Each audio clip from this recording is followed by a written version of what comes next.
I don't want to set the world on fire. I just want to start a flame in your heart. In my heart I have but one desire, and that one is you. No other will do.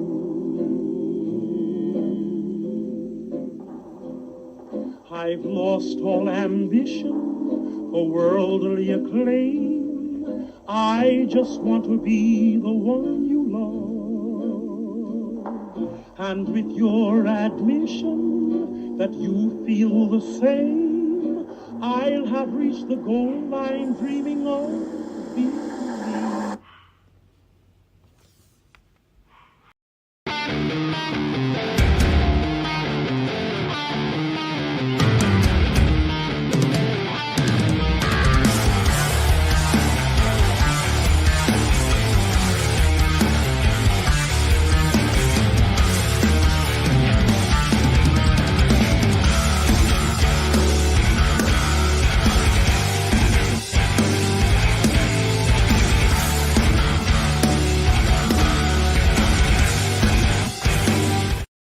Welcome, everybody. It is another Sunday night here on the Table Spot. My name is Metal Mike. I am joined here, as always, with the Sin City Wolf himself, Sean. And as always, we throw our ones up for Sean. Acknowledge me. Don't acknowledge that wannabe ass tribal chief. I'm the And Cam will be joining us in a few moments. So me and Sean are going to roll with things until Cam joins in. But Sean, it's Sunday.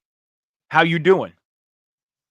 I'll be doing better if my Raiders are playing all right, but you know, it's 9-6. We still got time. It's the second half. It's all good. It's all good in the hood. But step it up, boys. Come on. You did great last week.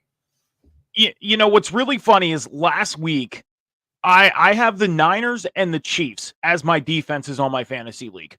And a lot of people are like, why do you have two defenses? Well, when they have their bye weeks, you got to have a defense, and I want it to be ready. I have arguably two of the best defenses in the league right now, top 5. Okay. Now, the Chiefs are on a bye week this week. The Niners played the Jaguars earlier today, beat the Jaguars, handled the Jaguars.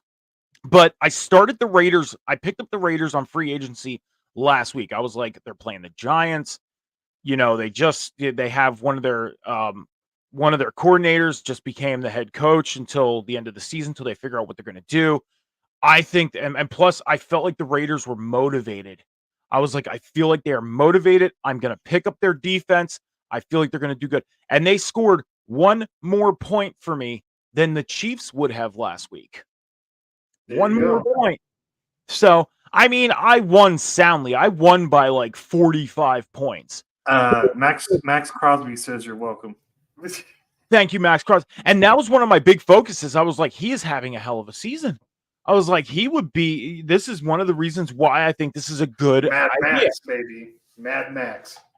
So this week, it came down to the Chiefs are on the bye week and the 49ers. 49ers are playing. And I was like, but the Niners are playing the Jaguars. Jaguars have a pretty good offense. The other hand, the Raiders, they're playing the Jets. The Jets don't have a very stable offense. They have an offense, but it's not stable. I was like, I have a feeling the Raiders defense is gonna have another field day. So here's the funny thing, is as it sits right now, the Raiders defense is giving me 7 points. And I'm only down less than a point right now. There you go. You still got 2 more quarters left to play. But I do have the running back for the Broncos and the kicker for the Bills for tomorrow night, and my opponent has Josh Allen, which is the quarterback for the Bills. So, oh well, I have a feeling. I don't know what to tell you. The Broncos ain't gonna help you then. I have a feeling I'm probably gonna lose, but at least I went down with a fight. And and and I could still very well be in first place in my league because all the other people that are kind of under me, I think they all lost today too. So, And to be fair, whoever picked Aaron Rodgers at the beginning of the season, I'm sorry. hey, I'll say this, even if he would have stayed healthy and he would have played the season, I don't think he'd be having as good of a year as people think. I think the Jets would still be in the position that they're in right now. They might be slightly better, but I think they would still be in the same position they're in right now as far as, where they sit in their division, everything. I did not have them going to the playoffs at all. I did not see Aaron Rodgers helping them at all. I didn't. And maybe next year, depending on who they have, we'll see what happens come off season and stuff. But yeah, I didn't see it happening. I would say I feel bad for people who are Patriots fans, but I don't. Honestly, with them, and we're going to get to the wrestling talk in a minute, but with the Patriots, I will say this: Bill Belichick needs to retire. They need to get a new head coach, and they really, really need to think about whether Mac Jones is their guy or not. They're really exposing themselves as frauds because, without Tom Brady, and I don't even know Tom Brady, but they ain't shit without Brady. But before we continue, the man is here. Ladies and gentlemen, the host of Cam G's The Boom on Wednesday night, following AEW Dynamite, 10:15 p.m. Eastern Standard Time, right here on Rivet City Radio and Off the Top Media. It is Cam. Cam, what is up? The beard is here. What up? How you doing? I'm doing all right, man. Hanging in there. That is good. That is good. Cam, we were kind of talking a little bit of football here, just hanging out, talking football, So, your thoughts. How did your team do today? We won. We played the who did we play? I forget who we played. Are you Steelers? Yeah. You played the Packers. Yep. Yeah, y'all beat them. Yeah. That was an easy win. Jax, what's up? Hey, calm down over there, Raiders. Y'all are struggling. So shush. We're not struggling. My team had off, but we're 8-1. First place in the whole league. Not even just the NFC East or the NFC. Y'all are struggling. Struggling. We're still 8-1. I'm just saying, we're still 8-1. I will say this over this morning for the Red Zone, and again, we're gonna get into the wrestling talk, but we're gonna quickly finish this conversation. Jax was my special guest co-host today on Rivet City Red Zone. Fucking did an amazing job. I appreciate him for coming on, helping me out, because John had some personal stuff going on today. He was out at Monster Mania at a convention. So Jax at last minute jumped in, helped me out with Red Zone today. And me and him had a discussion about Jordan Love and the Packers. And the thing is, and you guys are football fans, quick question for you before we switch gears and get into the wrestling talk. Jordan Love is considered a rookie quarterback, even though he's in his third season. It's his first full year as a starter. He's on the hot seat right now. He's got these next 8 weeks to prove himself, or else the Packers may move on without him. Now, I think the Packers go out, draft a quarterback, and maybe light a fire under him to get him to where they want him to be, instead of writing him off right away. What do you guys think, real quick? Well, obviously, I think they should give him another year. I think that team is still in shock from losing their star quarterback in Aaron Rodgers, and that always leaves. Especially I speak from experience. Even the Steelers, even though they don't want to admit it, they're in rebuild mode. They lost their franchise quarterback in Ben Roethlisberger because he retired. Yeah. So anytime a franchise quarterback leaves and he's been there for years and years and years, the team has to kind of pick up the pieces and move on and try to, build something new.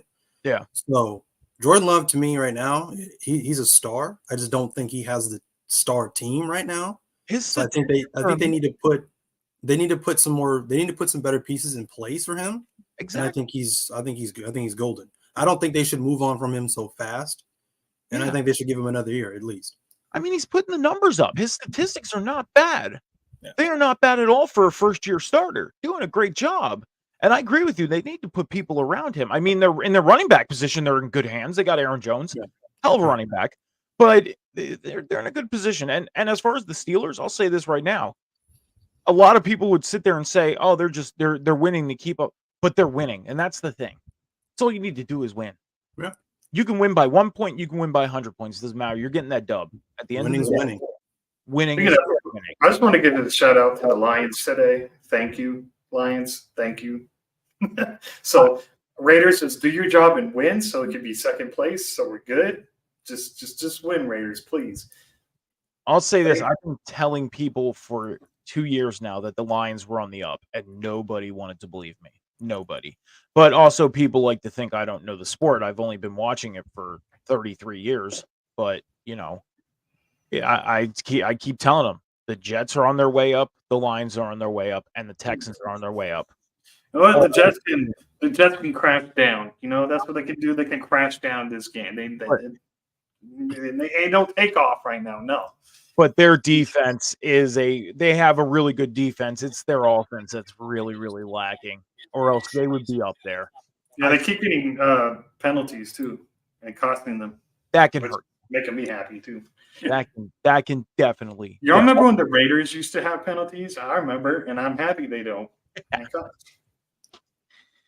All right, gentlemen, let's switch some gears here because we are a pro wrestling talk show. It's always nice talking football. Love talking football. I could talk football all day. I can, just like pro wrestling. I talk pro wrestling all day. I think if I had a day of just talking pro wrestling and football, it'd be 50-50. I'm just going to say it right now. It'd be a hard thing to do because when you're on one subject, it's kind of hard to get off that subject. But I'd be a 50-50 day, But we are going to kick things in first. We had a little thing happen this past Monday night. 2 words were said. War games. War game. We got Cody Rhodes, Jey Uso, Sami Zayn, and oh my gosh, I had my notes. I am taking on the Judgment Day. I got the 4th person written down. But War Games, gentlemen, was announced, obviously, for War Games. The question lies, though, is as far as things go, it's supposed to be a 5-on-5 match, correct? Yeah. So, do you think, my first question is, do you think they should keep it steady at 4-on-4? Or do you think both teams need to find a 5th person to make it what the War Games match is a 5-on-5?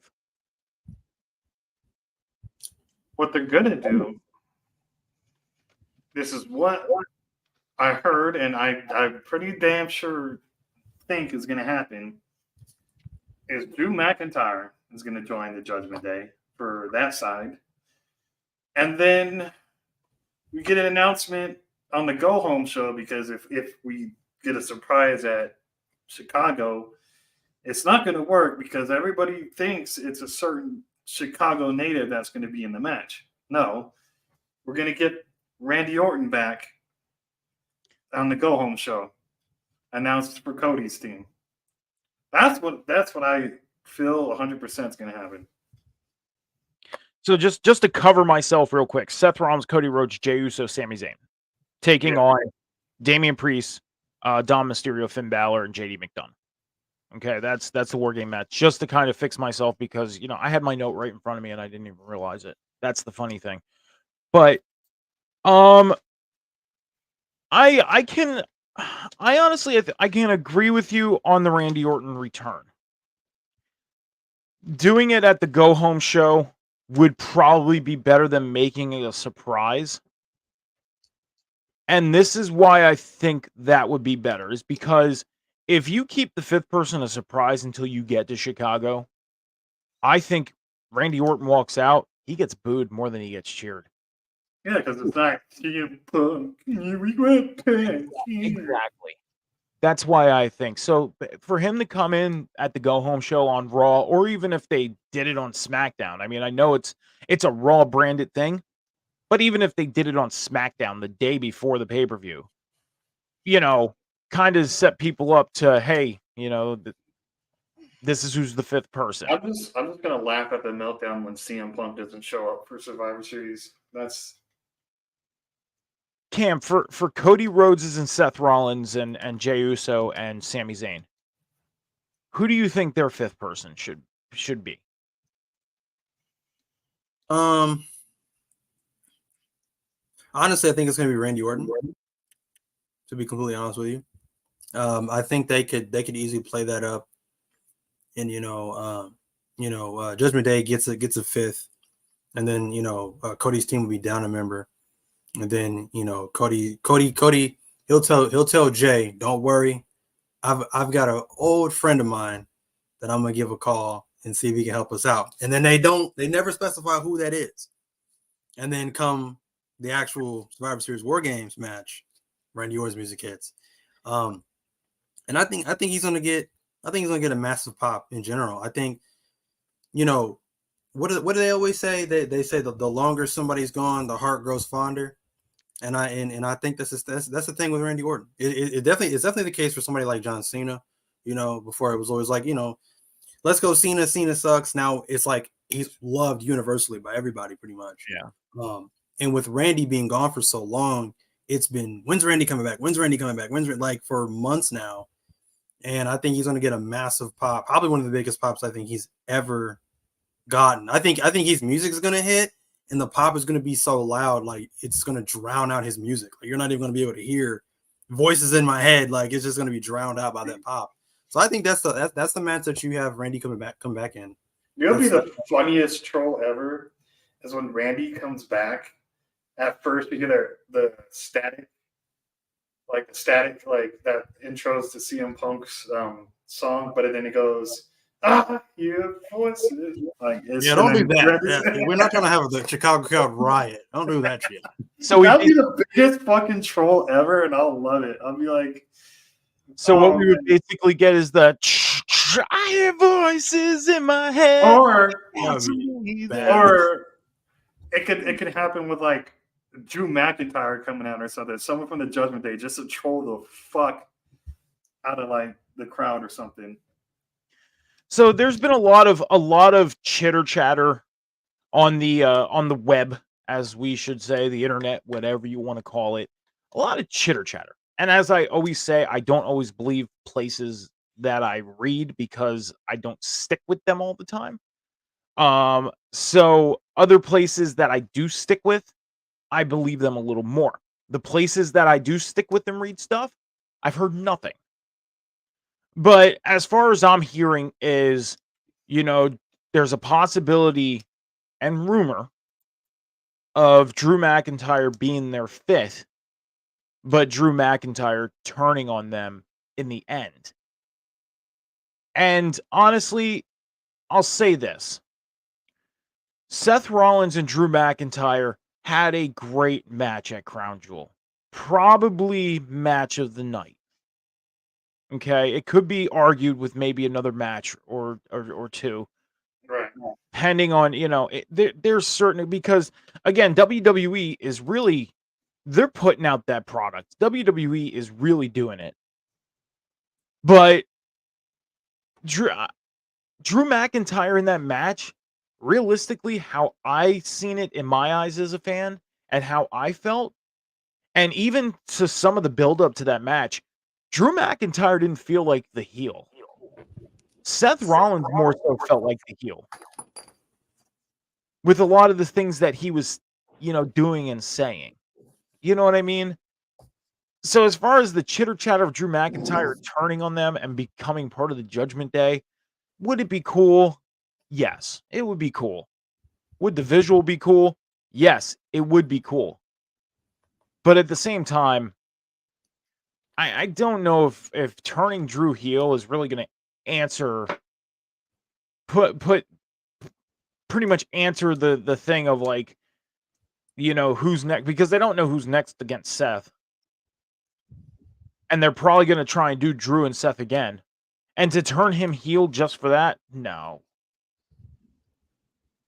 Because he's going to get cheered. When he does the Claymore, he's going to do the 1 2 3, and even if he doesn't do it, the crowd's going to count it out. Because I felt like he was more of the babyface in this situation with the video packages and stuff. I don't know how you guys felt. Well, if he doesn't do the countdown before the Claymore, then they can't do the countdown. Even if he still goes into the corner, he's standing there waiting for Seth or his opponent to stand up. People are just going to count it. The crowd's going to do it. I think they would. Stop doing a setup for the Claymore. Just do a Claymore more sporadically. Just like out of nowhere. Mm-hmm. Can do that. I can agree with that. Yeah. Now, with that being said, you guys said Randy Orton for the 5th member of Cody, Seth, Jay, and Sammy. Then who does the Judgment Day bring in? Drew.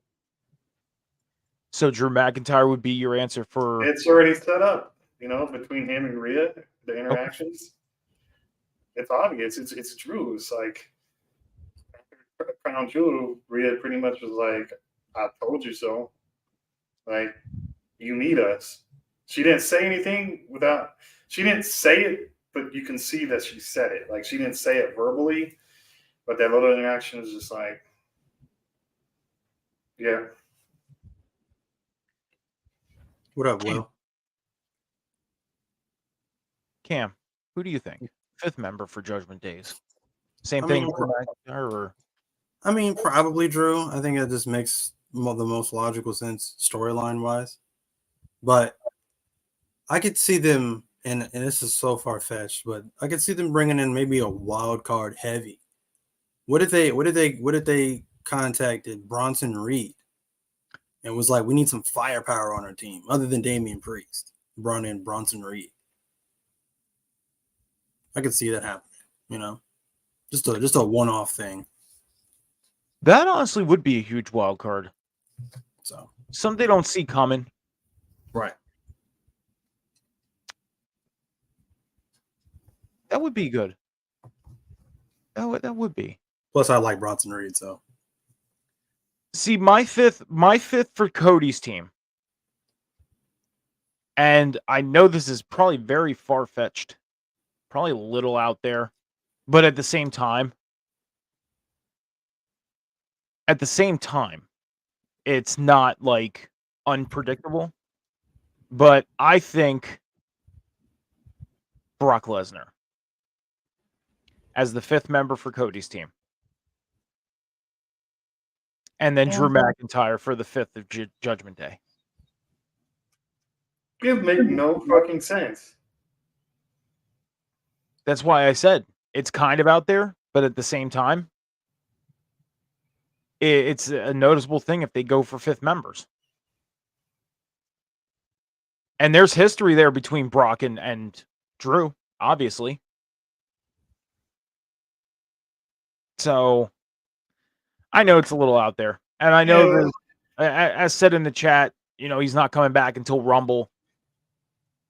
But for some reason, a little bit of that feeling that maybe Brock Lesnar as their 5th. But I don't know. We'll have to see. We'll have to see. We got 2 shows yet, plus NXT before Survivor Series. Survivor Series happening next week. Or no, in 2 weeks. I apologize. 2 weeks. We got 2 weeks yet. We got 2 more shows of Raw and 2 more SmackDown before we get to Survivor Series. I got something. Go ahead. So what if Brock comes back, right? But he's not necessarily a part of War Games. Mm-hmm. So what if he comes back and he comes back like kind of like how he did at the one Hell in a Cell pay-per-view he came back at? He came back It was during Roman Reigns and Braun Strowman a while ago, long time ago. Oh, And that he yeah, came, that and was, and he came back, ripped the door off the hinges or whatever, and just came in there and just caused chaos. So what if Brock comes back and he goes back to being a heel Brock and he's on nobody's side and he just comes in there to cause chaos? It's very possible. You never know with Brock. See, Brock's always the Okay. wild card. Let me throw another scenario with Brock Lesnar. You brought up a good idea. He does that. He causes chaos, especially on Seth Rollins, which causes the cash in for Damian Priest. it's possible, and it wouldn't be a bad idea. It wouldn't. I could see it happening. At the same time, I think more so Brock would go in there and take care of Judgment Day and not so much do anything to anybody on Cody's team.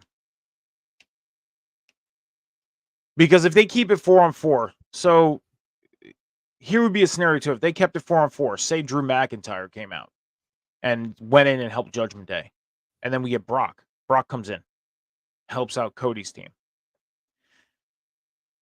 Now, could Brock go in there and just take care of everybody? Yeah. But I think he would just more so in there and take care of Judgment Day. The cash in as far, though, how I would see, I think something would have to happen, like maybe Brock accidentally doing something to Seth and giving Damian Priest that opportunity. This is a very open conversation because how they have it set up right now, there's no 5 members. It's 4. So it's kind of weird. Because if they add in that 5th member for each team, it's almost an obvious Drew's going to be involved. But then it leaves that who's going to be that 5th. And people are saying like, well, they had 3v3 war games, they had 4v4 before, or it's not a war game specific thing. Yes, but that was NXT. This is still also Survivor Series, and they're still trying to keep the, like they did last year, the Survivor Series tradition alive, where it's 5v5, just in war games to make it more interesting again. So what I believe is there will be a 5 versus 5. Maybe the women's war games will stay to 4v4 right now because they announced the women's war games, or they're setting it up for it, I'm sure, which we'll get into that later in the podcast, I'm sure, because I have a prediction for who the surprise member is, but I have 2 predictions, actually. Well, as it sits right now, the matches that they have is the War Games match, the Women's World Championship match, which is Rhea defending against Zoe Stark, and The Miz is challenging Gunther for the Intercontinental Championship. We know who's winning that one. I will say this, and just to kind of switch gears off of the War Games match for a little bit, for some reason, we're getting close to Rumble time. They're going to try and make the Rumble less obvious. They're going to try and throw it at us because a lot of the prediction is, Cody going into the Rumble and winning again just to get back to Roman. Then other predictions are, I've heard crazy prediction of, Jimmy Uso winning and Jey Uso winning and Sami Zayn winning, Kevin Owens winning. Like, I've been hearing predictions all over the place, and we're not even out of the month of November yet, let alone. I'm telling you now, Gunther's winning the Rumble. Gunther's going to be the one to win. And that's what I'm getting to is I think The Miz is going to win and beat Gunther for the Intercontinental Championship just to have Gunther in that mix. Obviously, Gunther can still be in that mix as Intercontinental Champion, but they're going to make it a little more of a bigger thing with taking that championship off of him to make it seem like he's going to go into the Rumble, win the Rumble, and become the challenger for a world title. You know what I mean? Just So- just give me more. Give me like in the year of 2024. This is what I want WWE to start doing. Yeah. Give me more balls through the walls, freaking like unpredictable booking ever. Like I want there to be one match in the Gunther and Miz match could be one match. Mm-hmm. But like give me a match where everybody is so confident like one person's winning and then the other person wins and everybody's just like, what? Yeah. Royal Rumble is perfect. Everybody's gonna say, "Oh yeah, Gunther should win." Da, da, da, da. Then have somebody like Jey Uso win, and everybody's just like, "What?" Like, make it so unpredictable that it just shocks everybody. But then setting up for WrestleMania, you know, it's going to be everybody's going to want Cody versus Roman for WrestleMania. But if that happens, it's obviously going to be Jey versus Roman, and then we know that Jay's not going to beat Roman. There's no way in hell. He's had like 3 or 4 chances to do it, and he hasn't done it. Well, a lot of the chatter too is that Roman is only like 308 days away from tying Hogan and like 309 away from beating him or something like that. He's a little over 300 days away from beating Hogan's record. Okay. So that almost takes away, in a sense, the thought of Roman even losing at Mania. Because they're this close to him beating Hogan's record. Do you really think they're going to have Roman beat Hogan's record, though, with the fans growing kind of like tired of Roman? Like, Yes, I they're, think so. with The the theory fans that going I've to be heard- like, the philosophy that I've heard, or the idea, I guess, that I've heard here recently. I've heard a couple of people say this. If fans are growing tired of Roman and things like that, that's exactly what they want. Yeah. That's exactly what the company wants. So everybody who's griping about, oh, he's not on the shows and da da da, that's exactly what they want. And if it is, and at first it took me a while to sit and like think about that because I was like, that doesn't make a lot of sense. But when I really, really thought about it, I was like, that's actually ingenious because, again, what normally happens with heels, a lot of people end up liking them because they're just cool, they're badass, they're the rebels, blah blah blah, right? The one thing that they want to do is create as much heat as humanly possible, even if it's go away heat, it's still heat. So if that's what they want to do, if that's what they're trying to do, it's working. You know what I mean? So yeah, either way. And when you put it like that, when he's 300 something odd days away from tying Hogan and 300 some odd days away from beating Hogan, they're more than likely going to have him beat Hogan's record. So as much as I would like to believe he's losing it at WrestleMania 40, it doesn't look that way if he's that close to beating Hogan's record. More than likely. I honestly, and I'll say this, I think he's gonna surpass at Mania.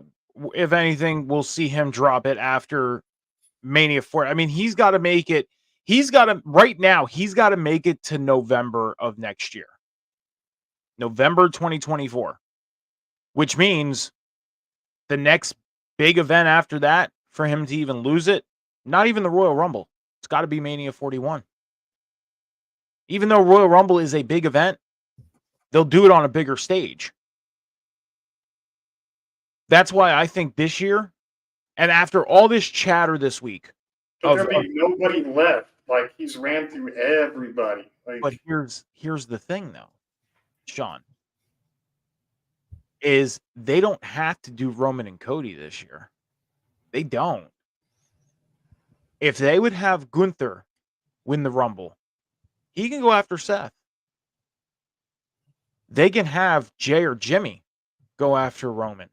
Kind of like an inner battle, bloodlines, honestly, I think Jimmy, because of the fact that Jimmy hasn't had that spot yet.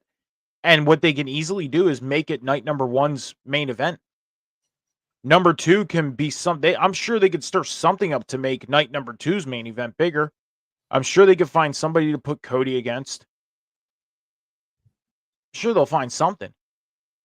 But you can save Cody and Roman until 41. Here's the thing is, the question is yes, people are getting sick of Roman being champion.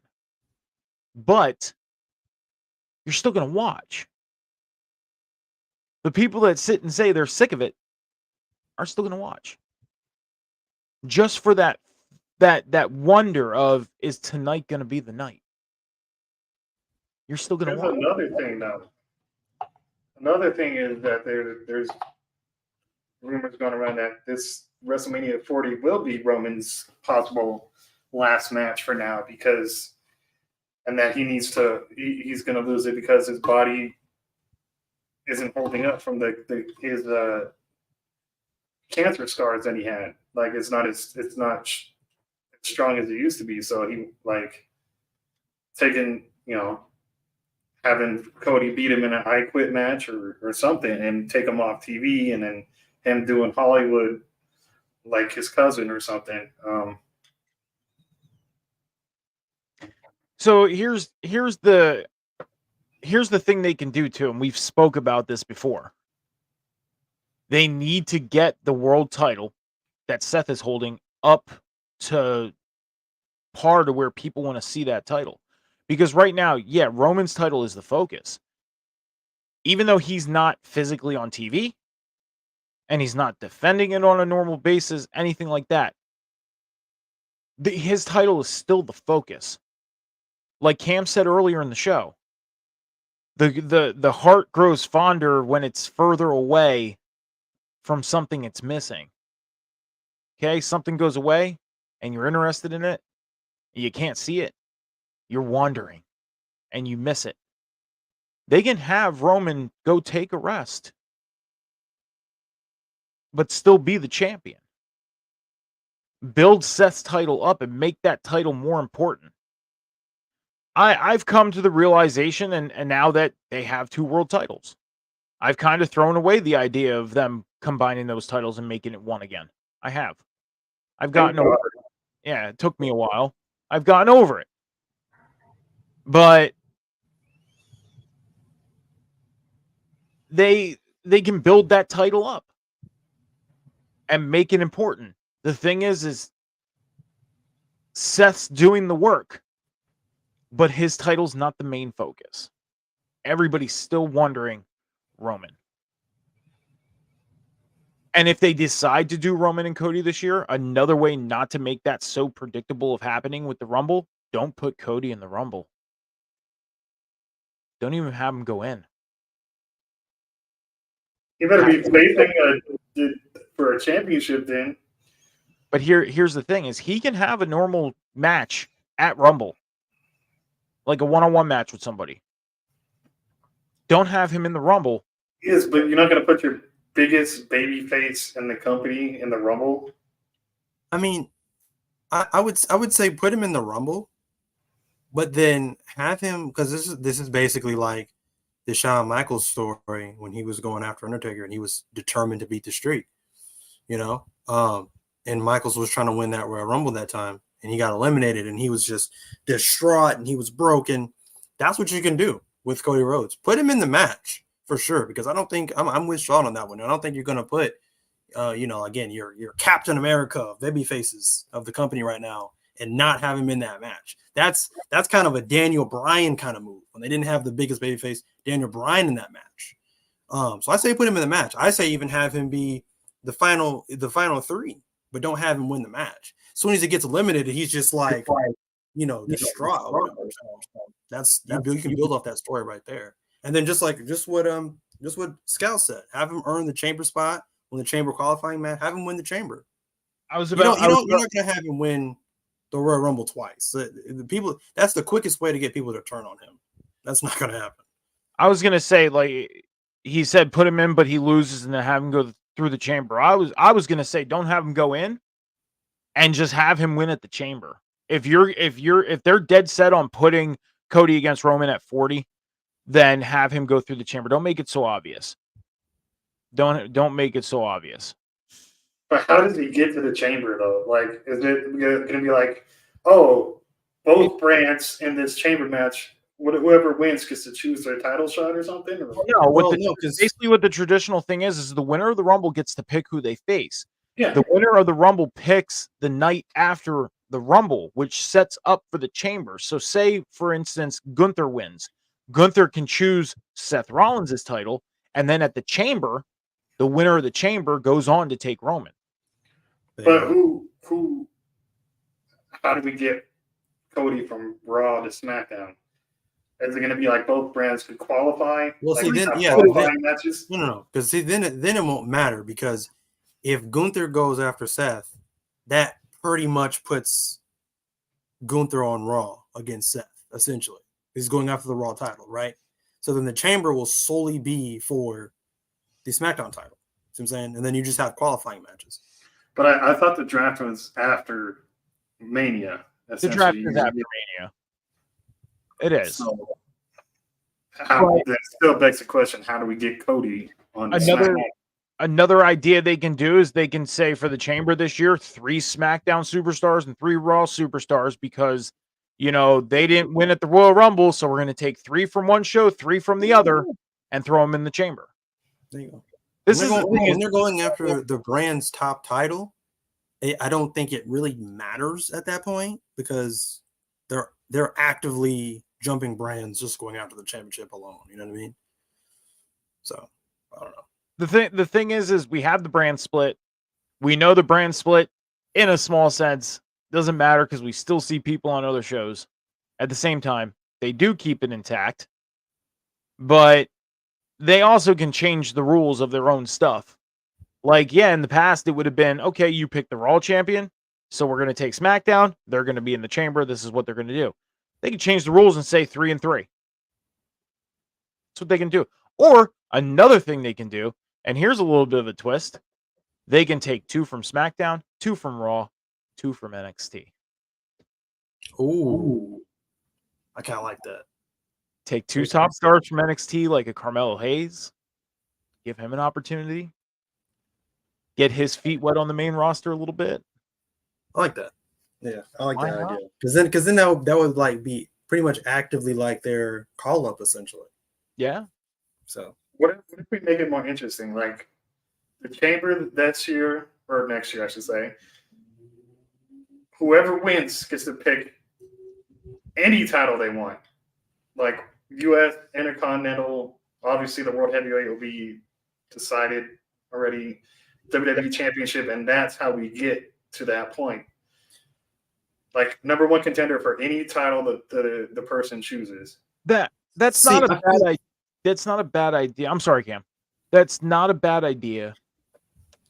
But my thought process is you're going through the Elimination Chamber only to challenge for a U.S. title or an Intercontinental title. I mean, they've had it before. Hmm. They've had those titles on the line before. I mean, they've had them, like in chamber matches and stuff. And we've seen, what's his name, cash in his Money in the Bank for the U.S. title, Austin Theory. But in a chamber match, I mean, if you're going to win a chamber, it makes things more interesting. It makes things more interesting and unpredictable. I mean, but you're not going to go through. You could put like someone like Grayson Waller in there. Obviously, Grayson Waller is not going to go, win and be like, I want to face Roman Reigns. No, he's still a mid-carder. He's going to be facing Logan Paul or fucking whoever's holding the title. And not necessarily. Because, I mean, that's what mid-carders want to do. They want to face the main champion. So, as I'm saying, you're not going to have WWE's quote-unquote most ominous structure, most dangerous match, and then go after a mid-card title. I don't think that's really worth it necessarily. You're going to go after Roman Reigns. You're going to go after. They've done things that don't make sense. They had fucking, like you said, Austin Theory cash in and become U.S. champion. Yeah, but see, they made that make sense though. See, that to me was like, it did make sense at first, but then they made it make sense, and it was like, okay. And I'm sure they can make it make sense afterwards too. So for me, like what you're talking about, I feel like they should save that kind of thing for Money in the Bank because Austin Theory's already done it. So what they should do with the Money in the Bank briefcase is take that and you can go after whatever title, mid card, main, whatever. That's what they should do for Money in the Bank. I believe they changed that rule. I think like 2 years ago they changed that rule, but ultimately the person who had the briefcase went after the world title, and then last year Austin Theory actually put it into effect and won the United States title. To add on real quick with the Chamber, though, the thing is your Royal Rumble winner will pick what championship they're going to go after. Your Chamber person, if they were to go with the idea of the Chamber winner to go after any championship they want, and say, for example, they did and said, I'm going to go after the Intercontinental title. Now you got to find another road on how you're going to get your actual number one contender and build more of a story than you already have to go after the world title that's open for challenge. Because one, it's obvious Cody wins the Rumble, he's going after Roman. Okay? So if we don't get Cody to win the Rumble, then the winner of the Rumble, as of right now, the obvious looks like Seth's title. And then if we get Chamber and we get Cody in the Chamber, then, you know, the obvious at that moment would be Cody. Could they throw that curveball? They can. They can. But ultimately, I think your idea, Sean, it's not a bad idea at all. It's a cool idea. I don't mind it. I like it. My big thing is, though, is, again, like Cam said, you're going into that structure, you're facing other people. Why would you use your win like that to go after a mid-card title? But at the same time, again, not a bad idea, because you can take the superstar that won the Chamber, go win the mid-card title that they challenged for, and heighten that mid-card title. So you know what I cooked up in my, you know what I cooked up in my devious brain, since you brought up a point where they didn't have to have Cody versus Roman at WrestleMania 40, if that's set on. What if Cody is the only Raw superstar in the Chamber, right? Because it's the SmackDown Chamber for the Universal WWE, whatever the fuck they're calling it, championship, right? Okay, stick with me here. Because I know it's far-fetched. I know it's never going to happen, but in my fantasy head, this will be fucking awesome, and I know they'll probably come for me. Nick Aldis is the GM, right? Yeah. Nick Aldis is dead set on having a SmackDown superstar win it. He cost Cody the match, giving Nick Aldis a match with Cody at WrestleMania, reigniting their feud from NWA. You want to hear something really funny? Is before me and you met and me and you started doing this, my prediction last year for the Rumble was Nick Aldis being a surprise and screwing Cody out, and we got Nick Aldis and Cody at Mania. I thought they were going to save Cody and Roman for WrestleMania 40. That was my prediction. That's crazy. I never told you that story either. That's sick. Okay. Well, so that's crazy. Real quick though, if we were to get to the Chamber, Cody doesn't win the Rumble, we get to the Chamber. This is who I see being in the Chamber. And I know this is an oddball kind of leveled out thing here, but this is who I would have in the Chamber. Cody, Sammy, Jay, Jimmy, Solo, and then the wild card, Kevin Owens. Well, Kevin Owens is a given anyways. He's going to be in the Chamber no matter what. But if you're doing the 3v3 Raw and SmackDown, right? Well, that would be the 3v3 Raw versus SmackDown, but the reason why is because these guys are so engulfed in a storyline together. But the thing is we had Sammy and Kevin break up. Have they really even focused on anything after their breakup? Like, okay, so haven't seen much of anything. This is what I'm going to do. We're going to have in the Chamber, we're going to have Solo, Jimmy, Jay. There's 6, right? There's 6. The Chamber. Yep. Kevin, LA Knight, and Cody. See, now I ultimately have LA Knight. I mean, LA Knight could be in the Chamber, but me, as far as him winning it on my end, I don't. I know he said the other night he's not done with Roman yet. I think LA Knight is going to challenge at Royal Rumble. I think we're going to get LA Knight and Roman at Rumble. That's my. I heard AJ's supposed to challenge Roman for the Rumble. I don't know though, but like that's. And that could be. Yeah, I'm for it. I'm for AJ Styles challenging for a world title any day. Hell yeah. I'm definitely down for that. My issue with what you said Sean, about like so what do you say, Solo Jimmy J in the chamber? yeah. My issue with that is obviously if the bloodline's still a thing, we're gonna get two of them teaming up, and I don't want that. I want it to be every man for himself.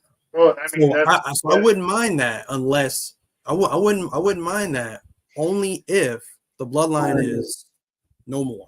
Solo's on his own, Jimmy's on his own, Jay's already on his own. So, well, I mean, I don't want no team. Have the bloodline in, and then they're going to team up, and then through the match, there's always going to be blips in their communication where they start to crack, and that's what starts Roman worrying that his bloodline is cracking again before his match at WrestleMania. I still have a feeling we get back to Jay, going back to the bloodline. We get the bloodline at full force. No, I swear they better add Lance and Hawaii and fucking Junior or Juicy Fanu into the new bloodline. Bring him back. Keep Jay on his own. I feel like, I don't know if I told you this theory of mine, Mike, but see, my theory is just the opposite. I don't think Jay's going back, but I think Jimmy right now, I think he's playing the snake in plain sight. Honestly, I do. I think Jimmy's just playing Roman, like he wants to be a part of the bloodline and stuff like that. Mm-hmm. But he really realistically is waiting for the right opportunity to strike against Roman, and then we get Roman and Jimmy at some point. That's what I think. Because aren't we supposed to get Jay and Jimmy possibly for WrestleMania this year? Like, oh yeah, that was the rumored thing of them. As far as the LA Knight thing, though, is I'm still kind of dead set on him and Logan Paul for the U.S. title. For some reason, for sure. Absolutely, I'm still set on it. Yeah, like I know the whole thing of like, oh, Logan Paul's not going to have a long reign. He's not going to hold it until Mania. But you got to think we are not too far away from Mania, and we don't see Logan Paul all the time. Like he's only there once in a while. So initially, he can come in and defend the U.S. title. But he can use the championship advantage because we all know he's going down to the performance center, the PC, and he's doing training and stuff like that. That's what's been discussed last week. He can use championship advantage and get himself disqualified to hold on to that title. Like he can just play some stupid stuff to keep that title until Mania. And we're not. Is it true that he said that he retired from boxing to focus? As far as I read, that he was retiring from boxing right now to focus on WWE, and that plays into the whole him going to the PC and training and putting his full focus on being in WWE, and especially with being a champion there right now. I mean, I think it's a good move. And with boxing, that's the thing is if he does boxing, say he does boxing, he's the U.S. champion in WWE right now. Say he goes to do a fight in boxing and something happens, he gets hurt. He can totally screw up plans for him moving forward as the U.S. champion. So it's a smart move. It's a super smart move. He's clear of all his fights right now. As far as I heard, he's not, nobody's challenging him and he's challenging nobody right now. So keep that clean slate until he gets to the point where he's ready to go back. But I like the fact that he's focusing solely on WWE right now because I've grown to really like Logan Paul. Even since his first match, I was like, well, this is freaking impressive. And he's done nothing but get better. And I think with him focusing on going to the PC and training and everything, he's just going to keep getting better. That's just going to keep happening. So, but funny thing about Logan Paul, I'm sure you guys heard the news. he went against WWE's wishes and did some things with the U.S. title that he was asked not to do. So do you think No, I'm not gonna say that live on air. Never mind. do you guys think he faces any consequence for it? Or do you think they let it go? No. It's not like he was on camera or anything. There's pictures. Not pictures of him in the act, but there's a picture of him wearing the belt in a shower, and there's pictures of him laying in bed with the belt next to him. Yeah, So, but well, there's no physical in act pictures, basically. You know.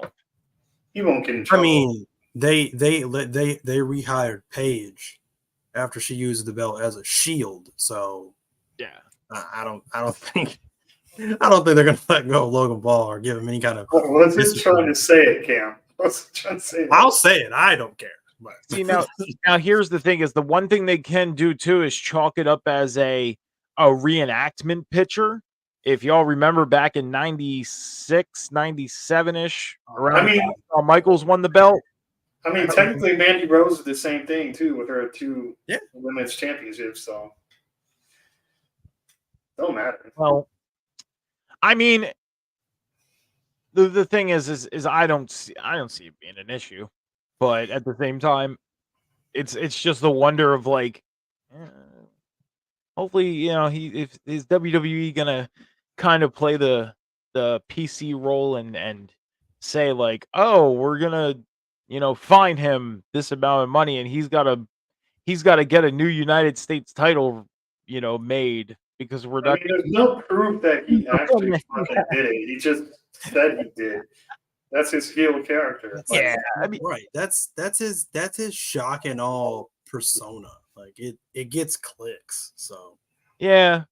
No, it's we all know it's just pictures. But it's just the fact. Like, it would just be funny in a sense for WWE to be like, your punishment is to pay for us to get a new United States title made because we're not going to use the one that you have. So yeah, sir. You need to get a new US title made up for us. And then what if they came out with a new United States title design? Like, I know we just got this one not too long ago. But what if they came out with a new belt design? That'd be sick. You know, because, I mean, you look at it, we got that one in the Intercontinental title around the same time. We got Roman's title not too long ago. We got Seth's title back in May.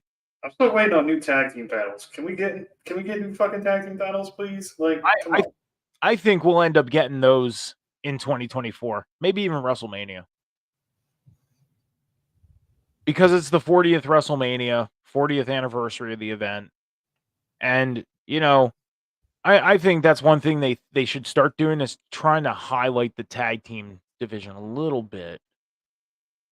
So, yeah. and I think they are. No, in Triple H, you know, he's put back together DIY, and I think he's going to make DIY kind of like the face of the tag team division or the face of like a tag team resurgence, in general. So yeah, you're definitely going to get new tag team title belts.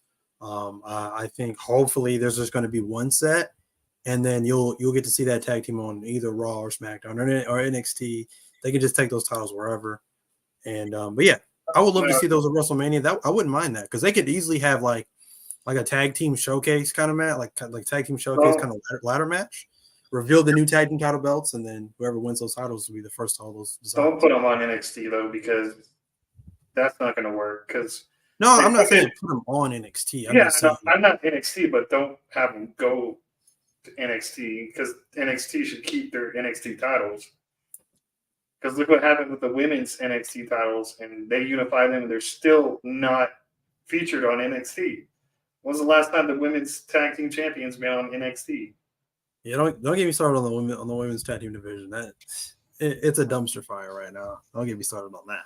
Yeah, if anything's happening with WWE right now, as far as weak things happening, it's sadly enough the women's tag team division.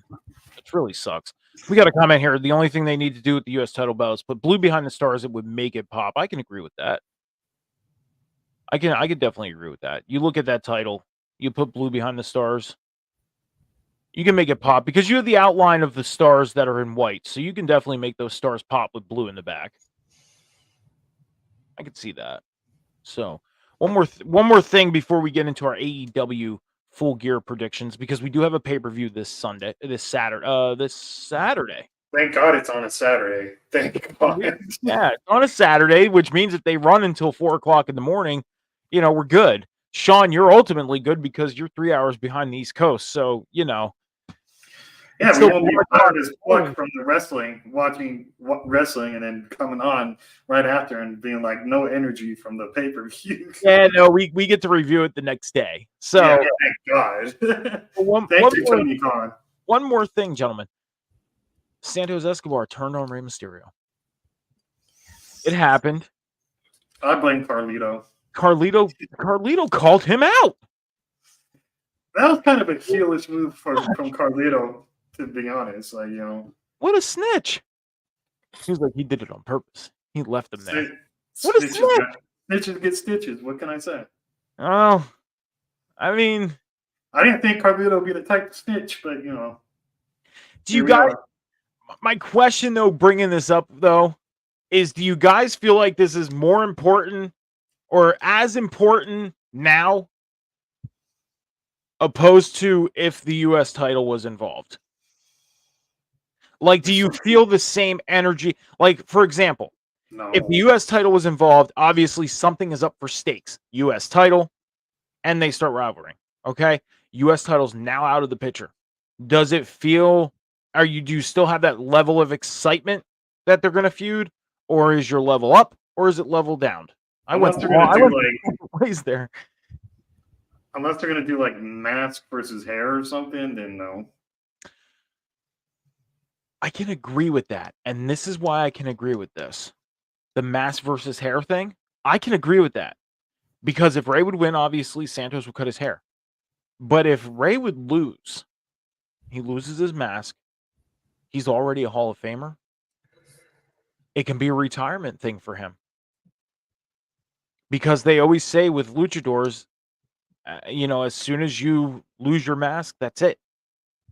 You're retired. And if you're going to come back, you come in a new mask and you're under a different, like, alter ego. Or not wear the mask at all. Well, I mean, I know he did that in WCW, but I'm sure, you check out any interviews that happened with that. I know one interview happened on Logan Paul's podcast with Ray. He talked about that in very good depth.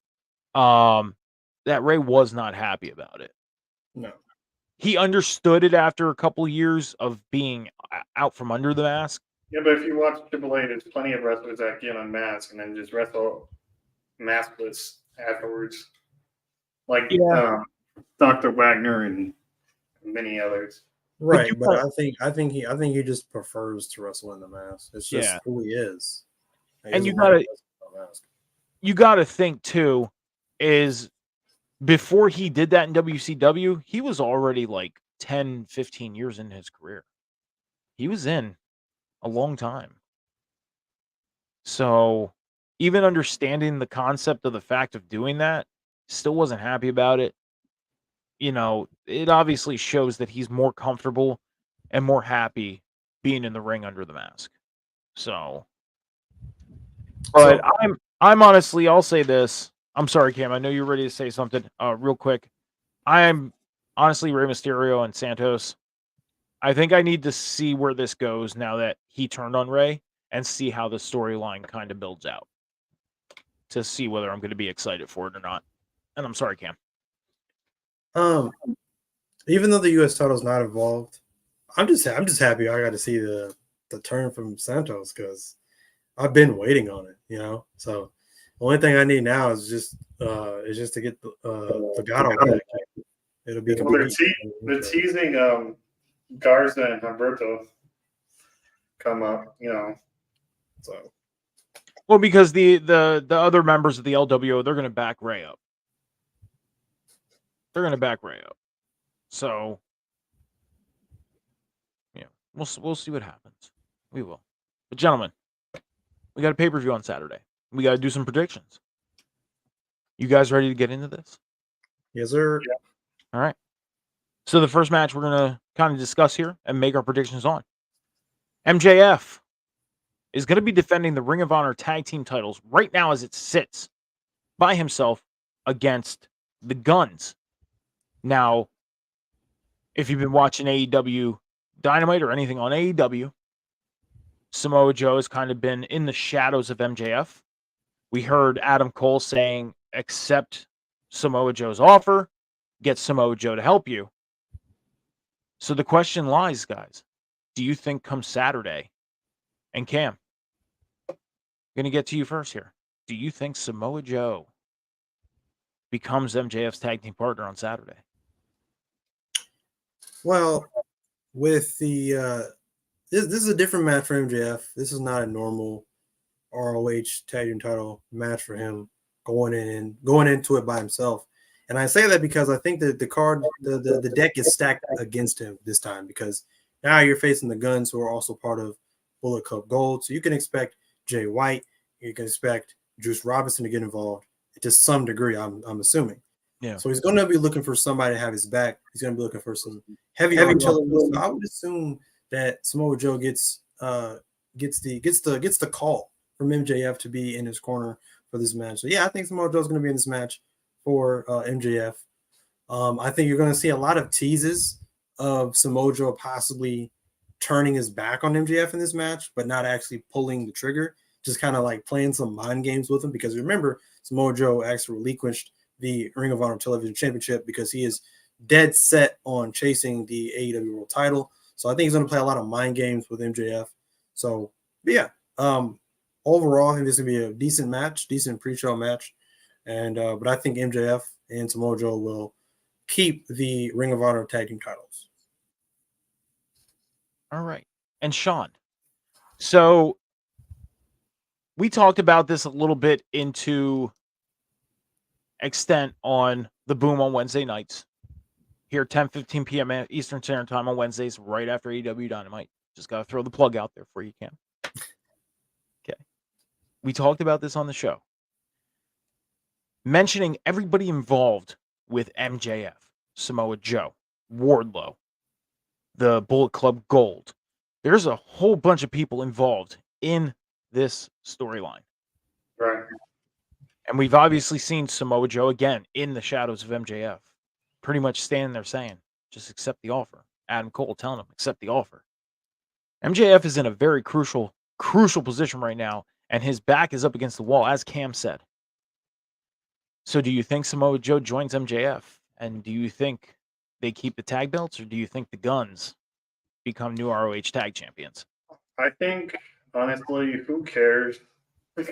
Who fucking cares? It's the pre-show, it's the 0 hour, it's the ROH tag team titles. I think the Guns are going to take this because even if it is Samoa Joe, they're not going to put another Ring of Honor title on Samoa Joe after he just relinquished the television title. That'd be stupid. Make no fucking sense. Like, why would he relinquish his TV title just to get a tag team title with MJF? I think Samoa Joe's going to cost MJF the tag team titles here, and the Guns are going to take the Bang Bang Bang is going to take it home. That's honestly not a bad idea, because to your point, like you said, he just relinquished the ROH TV title, but I ultimately don't think Samoa Joe would physically hold the ROH tag belt. I think he's just there to help MJF, and Adam Cole and MJF are still tag team champions. It's just more so of Samoa Joe being his tag partner. Don't know if that's the actual thing. That's just what I'm assuming of what I'm catching from it and seeing it. I mean, there's still two healthy members of the Acclaimed. I mean, you got Max Caster and you got Daddy Ass. You're gonna be one of those two. Then, but to finish this off at the same time, your point is pretty much made. All Samoa Joe has to do is be in his corner, helping him. They don't have to win. He can even cost MJF these tag belts. But I'll say this. I still feel like even if Samoa Joe tries to cost MJF the tag belts, and he walks away, I think MJF finds a way to keep the tag belts. And we get that shot of Samoa Joe like at the top of the ramp while he's walking away. And MJ, or standing at the ramp watching the rest of the match, and sees MJF fighting back, keeping the tag belts. And then we get that beauty shot of Samoa Joe being pissed. MJF's pissed, but standing there with both belts saying, I didn't need you at all. With that said, I'm going MJF. And if Samoa Joe is his tag partner, MJF and Samoa Joe. So we get into the next match. And our next match is a 6-man tag team match. Very highly anticipated match. Sting, Darby Allin, Adam Copeland taking on Christian Cage, Nick Wayne, Luchasaurus. Now, we've all seen the huge story stirring up between these 6 men. Sting is on his farewell tour, and his last match is going to be, I believe it's in March, that we're going to see Revolution. We finally got Adam Copeland to say yes to tagging up with Sting and Darby Allin after not wanting to fight Christian. There's one thing I want to say about this, but first, Sean, we're going to go with you. Who do you think is winning this 6-man tag match? It's obvious. It's Sting, Darby, and Adam Copeland. They're winning. Sting's not gonna lose matches on his retirement tour. Like, come on. Okay. Cam, who do you got in this one? I'm not really super invested in this match. Not really. Outside of really Adam Copeland. But I believe it's gonna be a decent match. I'm with Sean on this one. I don't feel like you have Sting lose one of his matches on his farewell tour. So it's probably gonna be Sting, Darby Allin, and Adam Copeland to win this match. Okay. So I'll say this. I know Sting's on his farewell tour,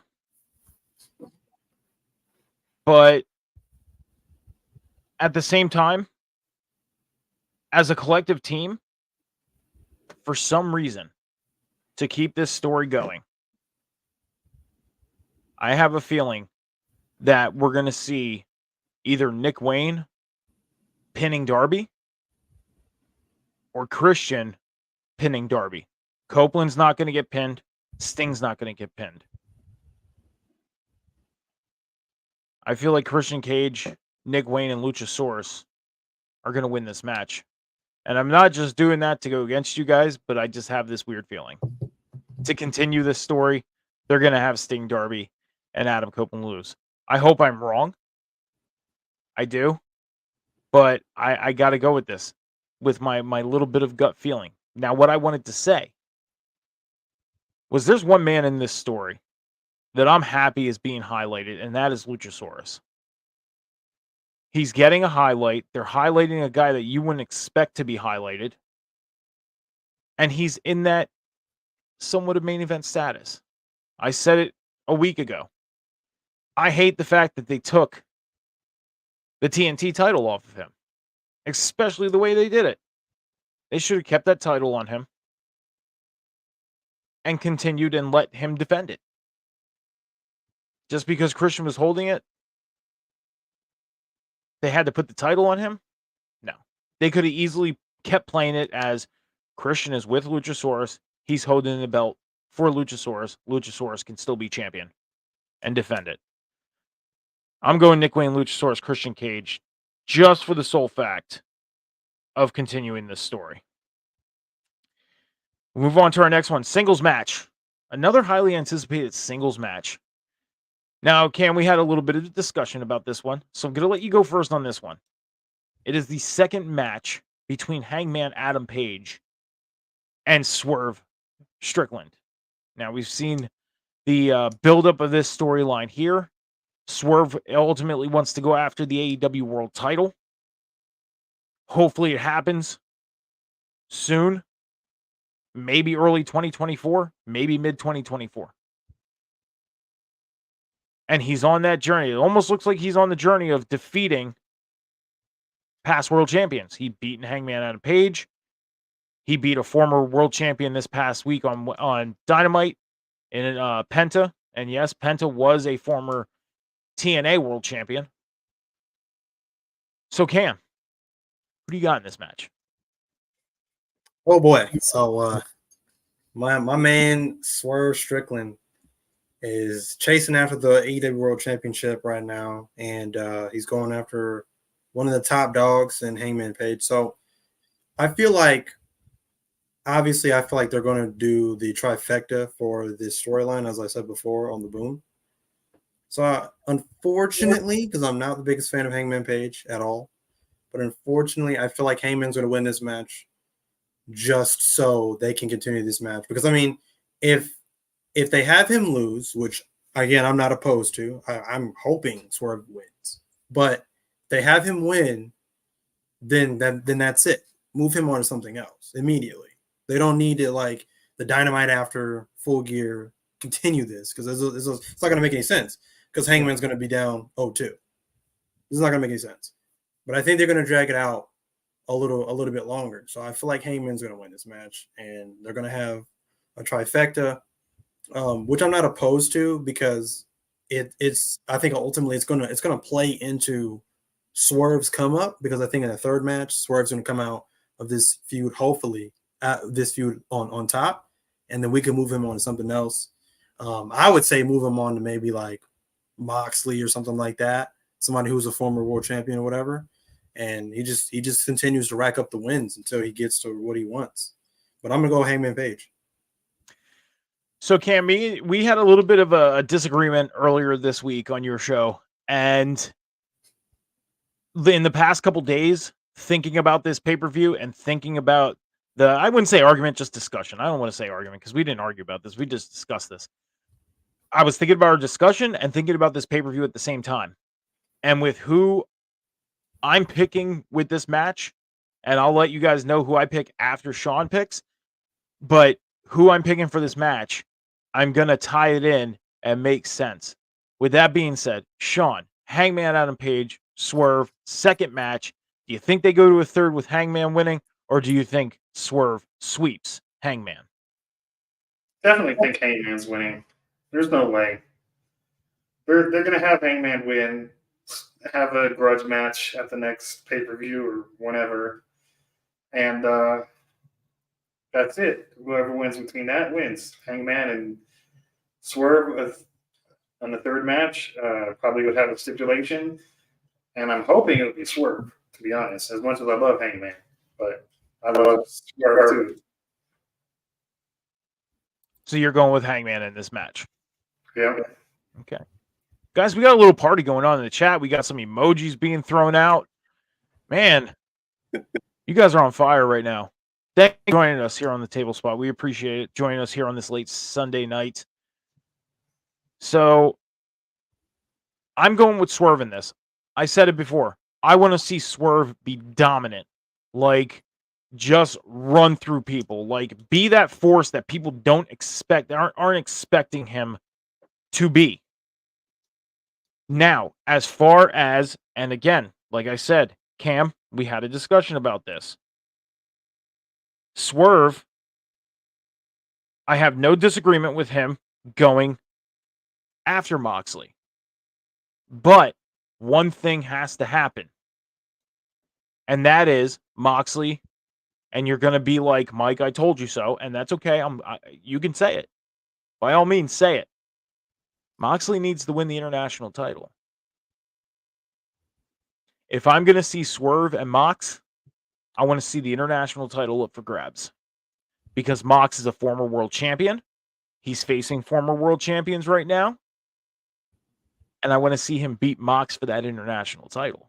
It could be his first championship on his road to the world title. You talking about Swerve? Yeah. I'm not opposed to it. So why not, on his road to the world title, win the international title? Hell, why not have him win the world title being international champion? Make him even more dominant. Have him be the first dual champion? Exactly. Why not? Have him be that force that he's becoming. And Swerve can do it. He can be that force. That would be the only way I would agree of Mox winning the international championship. Only way. But we'll get into the international title. Orange Cassidy taking on Jon Moxley. We heard Orange Cassidy's promo saying that he feels like he didn't realistically win the international title because he did not beat. Go ahead. This is a Texas death match too between Swerve and Hangman. I didn't know that. I didn't know that either. I'm reading it right here. So it's a Texas death match. So this is going to be violent. This is going to be bloody. Hangman's definitely winning then. I'm still going Swerve. I'm still picking Swerve. I'm sticking with my gut. I'm still going Swerve. Hey, like I said, my heart and soul is with you, but my logic is going Hangman. You know, So to continue into the international title, we heard Orange Cassidy's promo saying that he feels like he didn't win the international championship because he didn't beat Moxley. So he feels like he needs to beat Moxley to officially be the international champion. So with that being said, Full Gear, Orange Cassidy, Jon Moxley, international championship. Who you guys got? Who wants to go first? I'll go first because we definitely had another disagreement with this. Did. Yeah, we did. I just don't, man. Look, listen. I don't mind Cassidy being champ. Obviously, in this title's short history, he definitely eclipsed Pac's reign. People don't even remember Pac being champion. No. Pac was the first champion. Yeah. And people don't even remember that because Cassidy came in there and blew his reign out of the water. So he's easily the greatest champion in this short reign that we've had so far. Yeah. People they're not gonna remember Ray Phoenix either because you blink and you miss it. Yeah. Mox, you blink and you miss it as well. Cassidy's easily going to be the greatest reign we've seen so far. But I agree with him. His promo on Dynamite, ever since him winning it back, it has not felt the same. It's been tarnished just from him dropping it and winning it back. It's not the same. So for him to get that title back to glory and for him to make it feel like it did, he's got to beat the big bad Jon Moxley. He has to. But I just don't trust TK. These are his two favorite guys, Orange Cassidy and Jon Moxley. And I don't trust that he's going to have Cassidy come out on top of this. I just don't. The only reason that Mox dropped the title in the first place is because he got hurt. Ray Phoenix was a blemish in the short reign of people to hold the title. He was never supposed to hold the championship. That was like that holy shit. That holy shit moment, basically. Right. I'm sorry. And like I said, it was an audible call because it just wasn't supposed to happen. It just happened by accident. So initially, I feel like they're doing this again because they're trying to, number one, put the title back on Mox, obviously, but number two, because I guess they kind of want to, I don't know, fix the lineage that Mox was never supposed to drop the title in the first place. So it's like, okay, let's run this back again. I mean, you get no complaints from me. The first Cassidy and Moxley match was freaking amazing. Like that match was a bloodbath. And it fit the spot for it being the main event. Absolutely. It fit the spot. Absolutely. It was perfect. Now, can lightning strike twice? Can they repeat that? I don't know. I mean, you got MJF and Jay White going for the world title. I mean, that match right there, just on paper. Exactly. So I'm not sure if they can repeat that necessarily, but again, like I said, with Jon Moxley in this match, and him being TK, one of TK's favorites, I had that gut feeling that Jon Moxley is going to win the championship back, and I think he's going to go on a lengthy reign. I don't think he's losing that title for a while. So all in all, I'm going with Jon Moxley. Okay. And Jax, no. So for anybody who doesn't know this, me and Jax have a nice little bet going that if MJF wins, I can't, oh my God, for the life of me, I can't remember what he's got to get tattooed. This is the bad part about Jordan. But if Jay White wins the world title, I got to get Bang Bang tattooed on me. Oh my God, I hope so. A I real hope he wins. tattoo. Yeah. So I will up the ante on this one right now. Jax, since you're here joining us on the table spot, I'm going to up the ante on this one. If Jay White ends up winning, I got to get Bang Bang tattooed on me. Now, there's going to be a little bit of a limit. I'm sorry, but there's certain places I will not get tattooed. So, if Jay White wins, minus my face and my back of my head and the top of my head. So, from the neck down and not there, you could pick the spot that I get it tattooed. Okay? Now, but here's the thing is and Tommy, like you said, left ass cheek. I gotta double check to make sure I don't have any ideas for there because I already have a tattoo. So I gotta make sure I don't have any. That might be an alternate spot. I don't know. I gotta check my tattoo thing because I have 42 tattoos and I have plans for every spot on my body basically for tattoos. So that's I think ahead sometimes. I'm weird on it, but If whatever. y'all wonder why I'm dancing, is while y'all discussing this, I was watching the Raiders game and we just won, baby.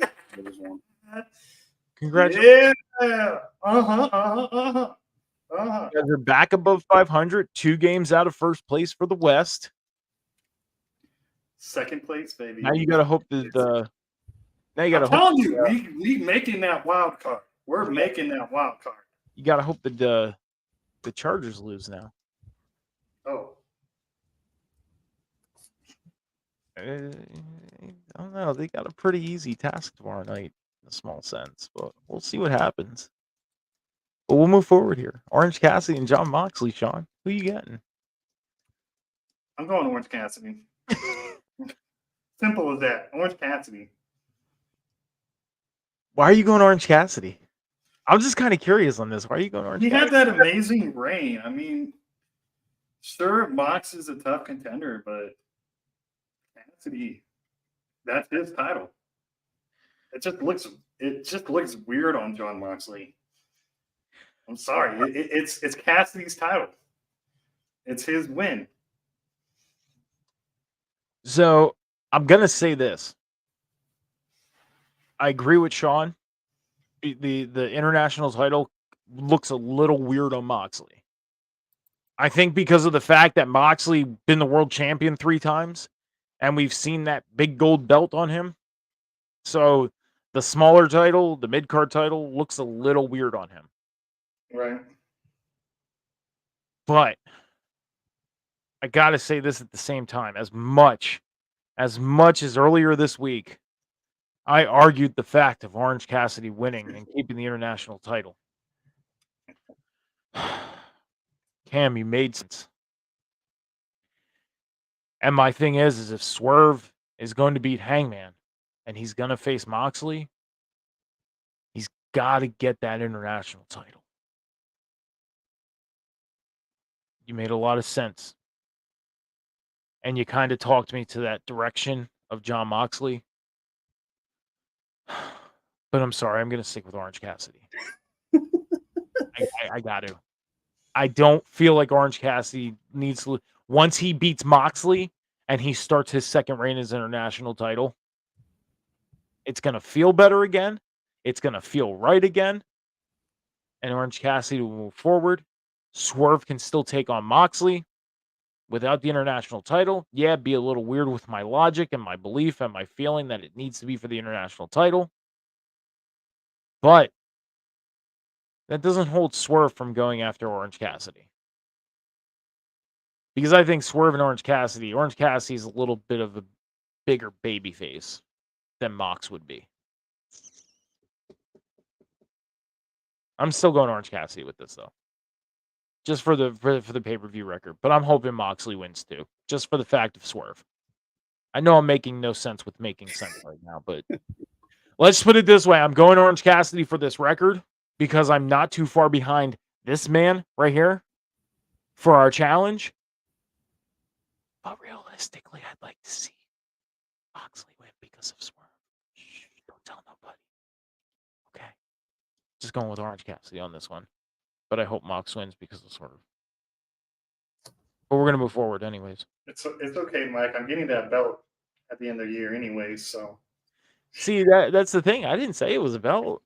What I had planned. Belt, It's gonna be trophy. nice. It's going to be nice, though. It's going to be nice. I mean, belt, trophy, goddamn cardboard box, whatever. I'm Not a taking it. cardboard box. I'm not that fucking cheap. Okay, I may be cheap, but I ain't that cheap. Okay, I'm gonna spring for something nice with names on it, you know. And it's not. I'm gonna say this right now. It's not gonna be something that you have to send for the person that wins in 2024. It's going to be yours forever because 2024, a new one. You know, Winner. like MJF, you could just get a diamond ring. You know, just. I'm not telling you what it is. You gotta be surprised by it. It's gotta be a surprise. Not disclosing that. Anyways, we're gonna go into another championship match. The TBS championship. Triple threat match. Chris Statlander, Julia Hart, and then we got to find out the third person. Red Velvet or Sky Blue. It's gonna be Sky Blue. Number one question. What's that? Sean? I said it's gonna be Sky Blue. I was about to ask that question. Who do you guys think the third person is going to be? And then who do you pick to win the triple threat match at Full Gear? So, Sean, you already said Sky Blue. Mm-hmm. So, who do you think wins the triple threat match for the title? See, the obvious answer is going to be Chris Statlander. But her reign is so fucking terrible. I'm sorry, her reign is god awful. Says the guy that says that Tiffany Stratton had one of the best NXT championship runs. But continue. She did. She did. Continue. How often did Tiffany make that division relevant? She didn't. Who'd she beat? Who'd she beat? Let's see. Exactly. Roxanne Perez, Lyra Valkyria. Anyways, continue with AEW. This isn't about NXT. Who has Chris Statlander beat other than Jade Cargill? Like, she beat Jade on a fluke attack at the end of a match, and Jade. Thank you. Come on Thank you. Chris Statlander has been a god awful champion. I'm sorry, she's boring. Like, so the obvious answer is going to be not Julia Stiles, but the obvious answer is going to go Chris Statlander, and I'm probably going to hate myself for picking this answer, but I'm picking Julia Stiles because she's been doing Julia Hart. Julia Hart. Sorry. See now, Julia Hart. I don't know where Styles came from. God damn. Think of some fucking actress or something. I don't know. Fuck. No, I'm picking Julia Hart because she's been fucking killing it lately. I love her gimmick. I love her entrance. I love everything she's doing with House of Black. She would be a more interesting champion than Chris Statlander ever was. So I know I'm going to be wrong, but I'm picking Julia Hart. I honestly don't feel like you're wrong on this one because that was my pick is Julia Hart. I agree with you. They got to get the belt off of Statlander. Her reign has been boring.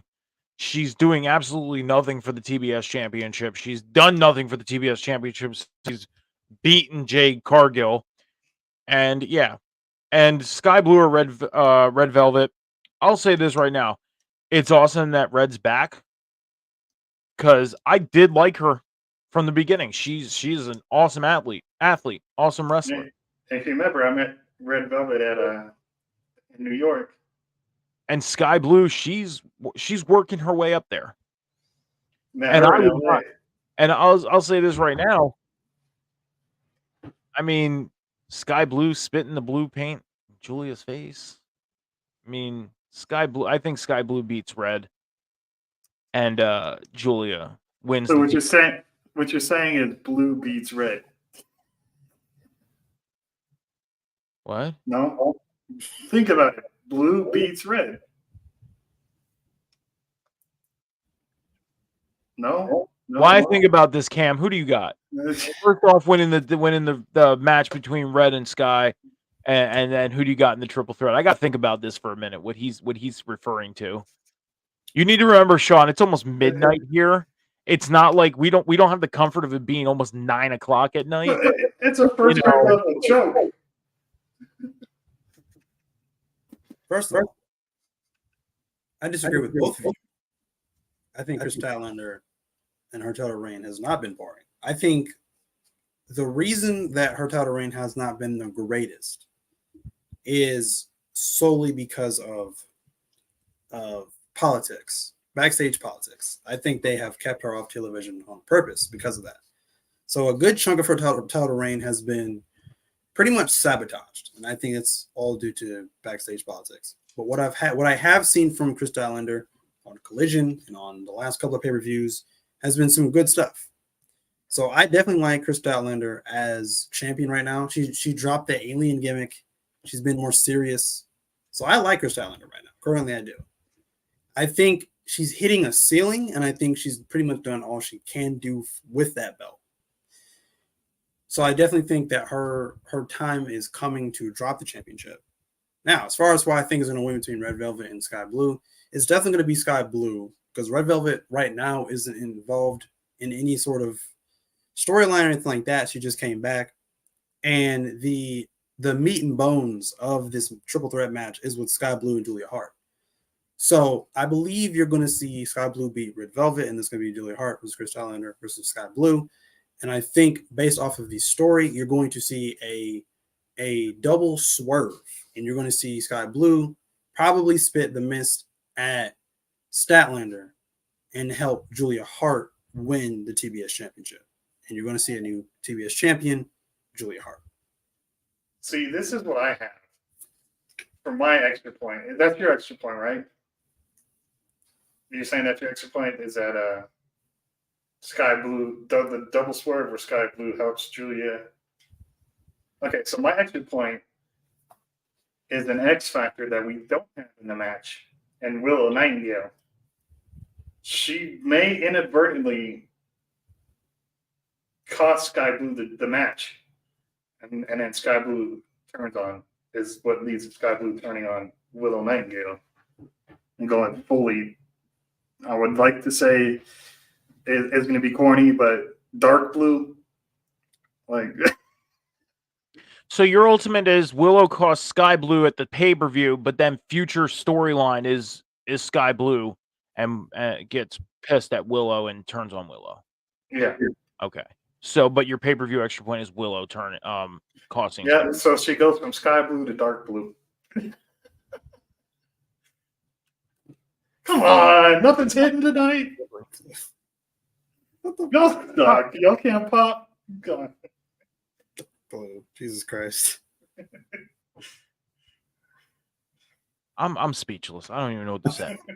I don't. To build off what Cam said, though, I will say this. Number one, I miss Chris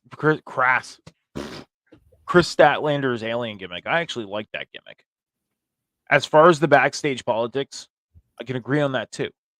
And I've said it before. They have missed the boat with Chris Statlander. I think they kind of went a little too late with putting a title on her. They're doing the same with Ruby Soho. They're putting her in championship matches, but they're putting her in championship matches and just having her lose. Like, why are you doing that? Like, have her finally win. Even if it is the women's championship, the women's world title. They're passing that thing around like a freaking pancake right now anyways. Just for example, we're getting Sheeta against Toni Storm at Full Gear. I have a feeling I know the answer to this one. Gentlemen, who do you got? Toni Storm, Hikaru Shida. It's a no-brainer. It's Toni Storm for sure. It's kind of unfortunate for Sheeta You know, I was kind of hoping they had something else planned for the long term, but I mean, it's obvious right now. It's like pretty much their most heavy advertised gimmick right now is with Tony Storm and this whole timeless thing she's doing right now. And I'm personally loving it. Like it's goofy, it's ridiculous, but it's entertaining at the same time. And I'm all about the evolution of gimmicks, and because I mean that's a big part of wrestling, right? Is the gimmicks. So and we don't really have a lot of those anymore, not like we used to. So I'm all for it. This is the most I say it all the time, but it was the most character development that we've ever seen from Tony Storm in years, probably. So I'm all for it. And if they put the title on her again, yeah, I'm for it. I don't know if I want to see a long reign necessarily, just because I mean she already had the title and she had a pretty decent, sizable reign. I think I honestly think if she does a placeholder for Tony, I think Tony is a placeholder for Jamie Hayter when Jamie Hayter comes back. Yeah, because she's almost around that time of coming back too. She has been gone almost, I think, what, like 8 months she's been gone. Yeah. She's been gone for a while now. Yeah. So we're close to that time of her coming back. Yeah. So I definitely think Jamie Hayter is going to be one of the ones to beat Tony Storm for the title. But yeah, I'm going with Tony Storm.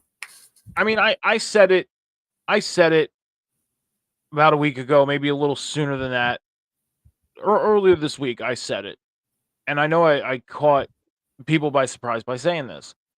As much as I'm not a fan of Tony Storm, not a fan of her at all, she's doing right by this gimmick. She's doing good things with it. She's obviously entertaining with it. The only thing that throws me off again is when they go into that picture-in-picture, why she's doing her silent pictures. Yeah. Like back in the day when there were silent pictures, there used to be music to them just to keep people attention. You don't want to have nothing coming through. So do that.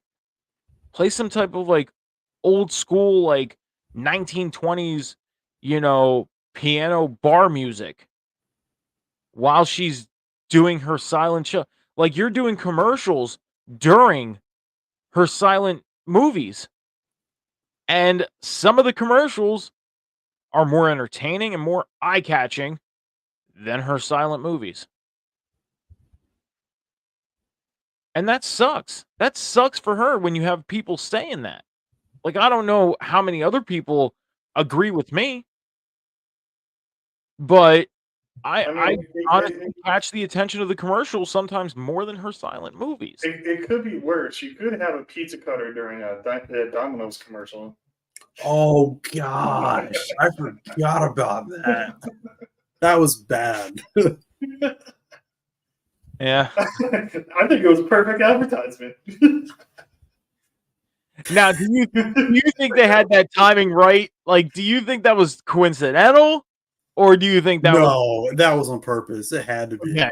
I think it was coincidental. I don't think AEW knows like what commercials are gonna play. Yeah, but they can set something up with the network where like, hey, if you play this spot during a commercial, we'll do this. Because they have to relay to the TV studio like, hey, this is the plans for the show tonight, just to let you know. They have to relay that stuff. Plus, like I said, you know these companies, they're not dumb. Like they pick these television shows that get a lot of ratings to play these commercials for. Yeah. So they probably already knew when they were going to play what, when, and during what commercial time break and all this other stuff like that. So I don't think it was a coincidence at all. Yeah, because they can give a rundown, because some shows do get sponsored by certain products. So, for example, like if they're sponsored by DraftKings, they do commercials for them, but they do something like during a picture-in-picture where there's like some type of gambling thing happening or something, just as a little thing. But they give them a rundown of like, hey, we're playing this ad, this ad, this ad, this ad, and this ad during your commercial breaks for picture-in-picture. Good way to set something up. very good way.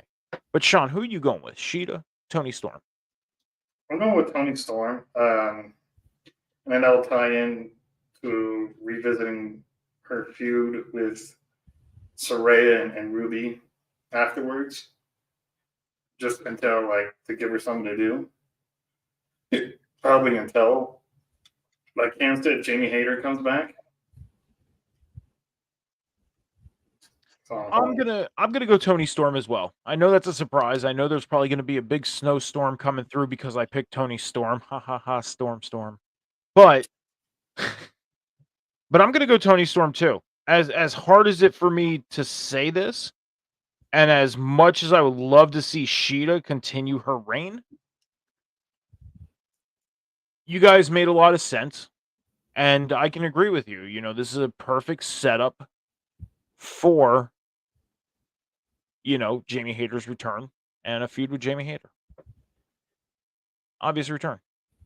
So we're going to get to another championship match. The AEW tag team titles are on the line in a fatal four-way tag team match. Ricky Starks' Big Bill defends against Rush and Dralistico. They also face FTR and Malachi Black and Brody King. Fatal four-way tag team title match.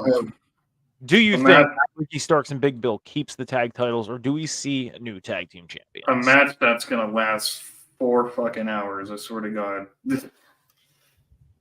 I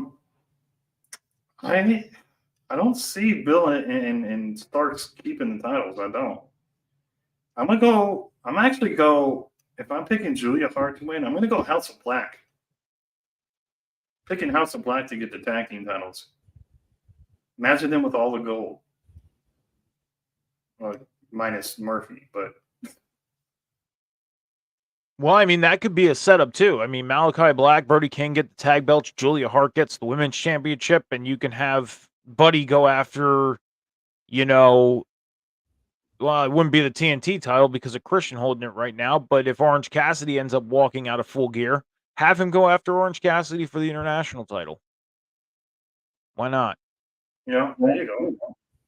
You know, and that could be a way to take the international title off of Orange Cassidy. But at the same time, you know, if they were to go to route, and again, I'm not saying they're going to go the route that I'm saying, you know, Swerve go after the international title. By all means, that's just basically dream booking and hopefully something to see. But that would take away from that pattern happening. Like he would have to have a short reign with the international title. He would have to lose to somebody, or when the timing is right, if they were to put Swerve in that position of going after the international title, put the international title on somebody else. But they could do that. They could put all those belts on the House of Black and make them a dominant force. Because you look at it in AEW too. Okay, you have the comparisons of WWE and AEW. You look at WWE, Judgment Day, Bloodline, Damage Control. Like, you have heavy, dominant factions. And then you look at AEW, and yeah, I understand they have Bullet Club Gold, they have the BCC, but what faction's really dominant? Like, what faction gives you that dominance feeling? And the House of Black, with their aura alone, entrance, look, they can give that feel. The only bad thing I could see people doing with that, though, is making the comparison to the Judgment Day. Because they have almost the same look, somewhat of close entrance. Yes, the House of Black's entrance is much better than Judgment Day's. But the comparisons would be there. And that would suck. That would suck for the House of Black. Because they are, you look at it, they have a strong group. Even with Julia, because Julia is just getting better by the night in the ring. Like, she's getting up there. She is. That would be my only concern, is if they went that direction, is that comparison to Judgment Day. So, Cam, who are you taking?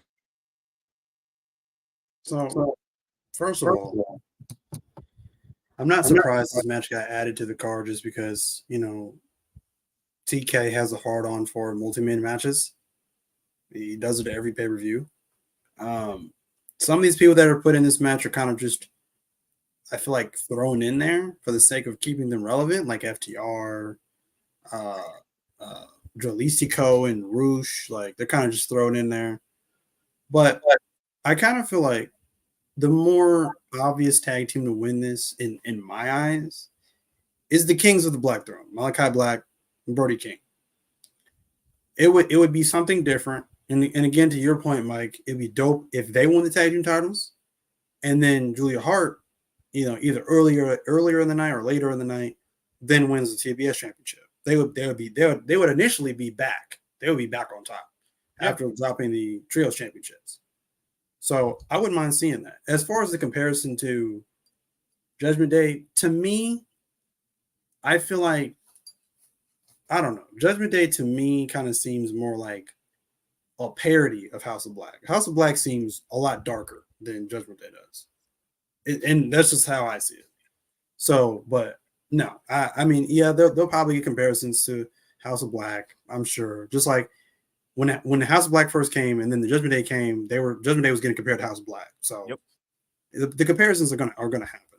Yeah, they'll flip those roles. Yeah, that definitely. So, but I don't mind it. I definitely would want to see Malachi Black and Brody as tag team champions. So I'm going to take the Kings of the Black Throne, even though it's probably far fetched. But I'm going to take them to win this match. So, as much as I want to pick Malachi Black and Brody King to win the tag belts, as much as I would love to see it, as much as I love the idea of the House of Black holding all the gold, yes, just throughout the whole fact of Buddy can go after the international title. We could see them, because you look at it, they had the trios titles, okay? But the trios championships aren't as important as the tag team titles or the women's championship. Those are obviously bigger titles. And the international title. The trios titles are for trios. And yeah, House of Black is that. But you want to put them in a much bigger position. Tag belts, international title, women's championship. And yeah, the roles were reversed back then. Judgment Day was getting compared to the House of Black. I'm still afraid of that comparison, but, and I'm going off on a tangent here. I kind of lost my frame of thought, but I'm getting back into it. So here we go. As much as I would like to see Malachi Black and Brody King win the tag belts, we have a tag team match that we are going to talk about next. And the reason why I'm picking FTR to win this match is because of the tag match that's happening.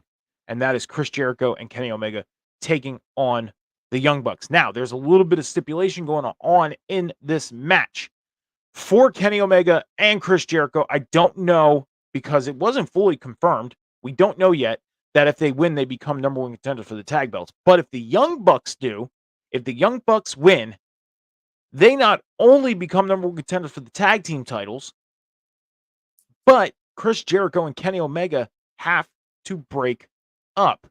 Reason why I'm picking FTR to win this match and regain the tag team titles is because this is a way for them to get back to the Young Bucks taking on FTR for the tag team titles, and it will happen at Revolution. Therefore, FTR wins the tag belts, and I'm jumping ahead of you guys before I get your thoughts and picks on this one, but I'm going Young Bucks beating Kenny Omega and Chris Jericho, and my extra point is Kenny Omega turning on Chris Jericho.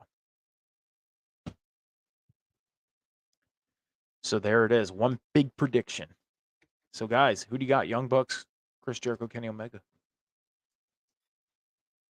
I think it's going to be the Golden Jets. They just got together, and they're still in this, I guess, feud with the Hand or whatever the fuck they're called.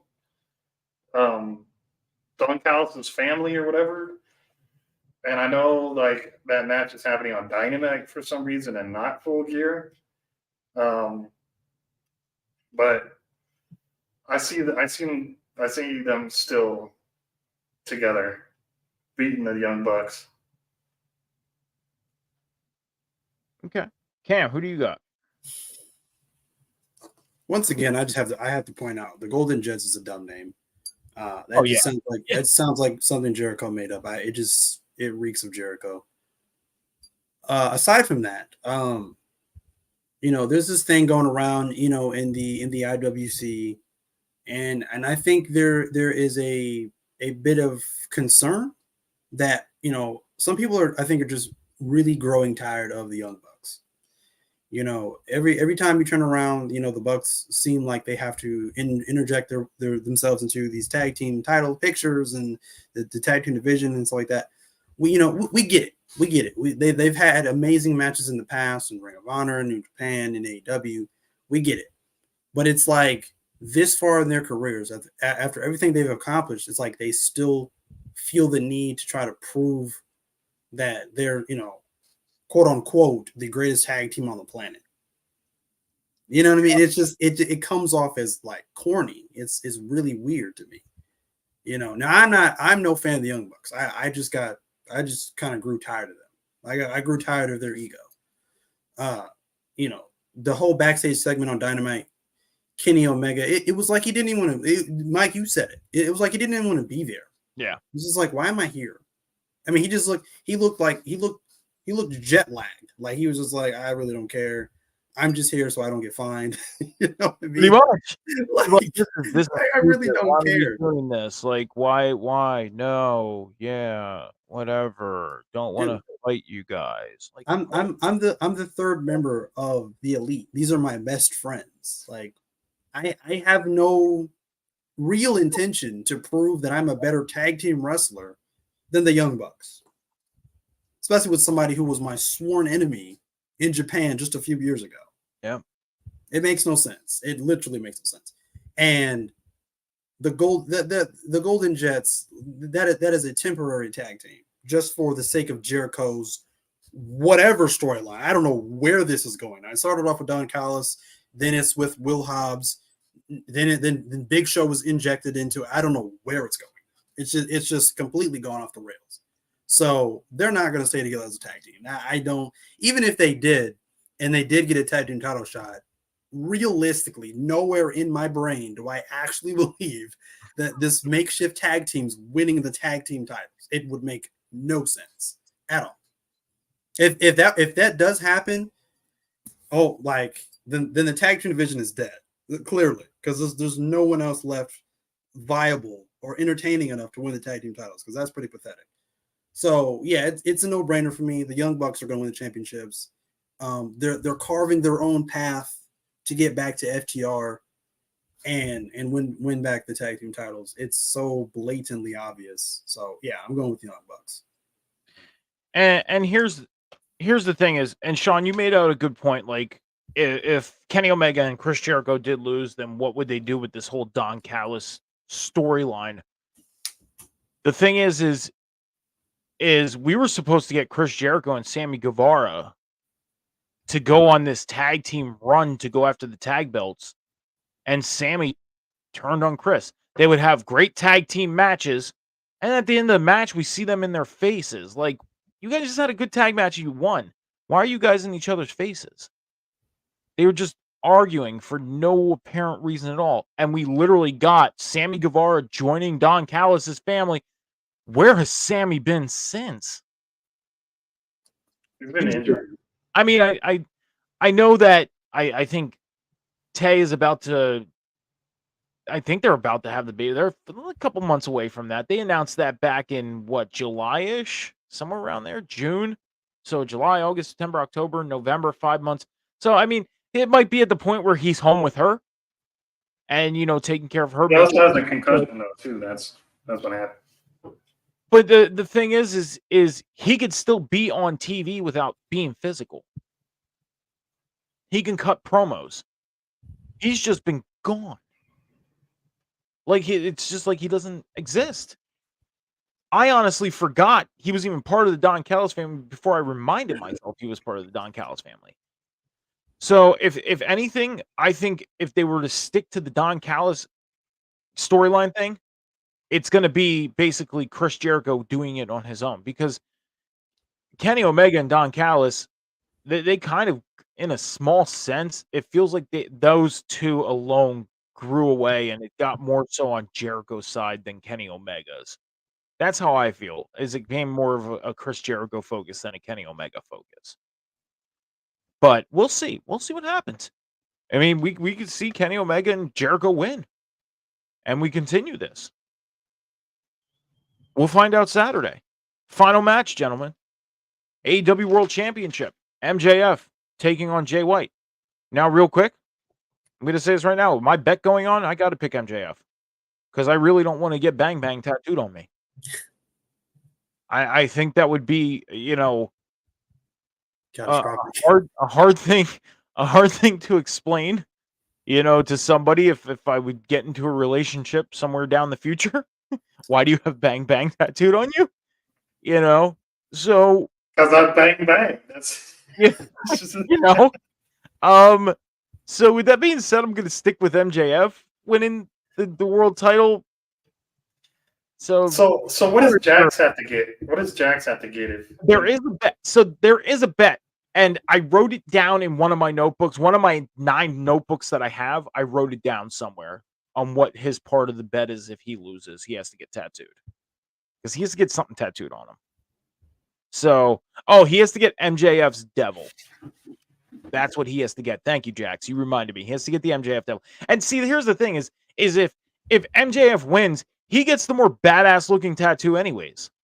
You wouldn't want MJF's devil face tattooed on him. I mean, I might just do it for the shits and giggles of having MJF's devil tattooed on me. Why not?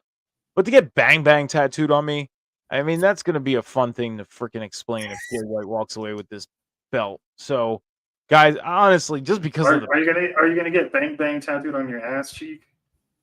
Well, that's the thing is if Jax were to pick for me to get it tattooed on my ass cheek, then so be it. I'm not afraid to get it done. Jeez. Full disclosure, I already have a tattoo on my left side. So, if I have to get it on my right side, so be it. It'll just even out the tattoo count on my backside. So, yeah, tramp stamp Bang Bang. Thanks. Thanks. Okay, so I want everything in me wants me to pick Jay White because I love Jay White and because you'd have to get Bang Bang tatted on your ass. Fucking A. Thanks. But I'm gonna pick MJF because I know MJF's gonna win, and he's gonna go to at least like Revolution, and maybe drop the title to Adam Cole at Revolution. So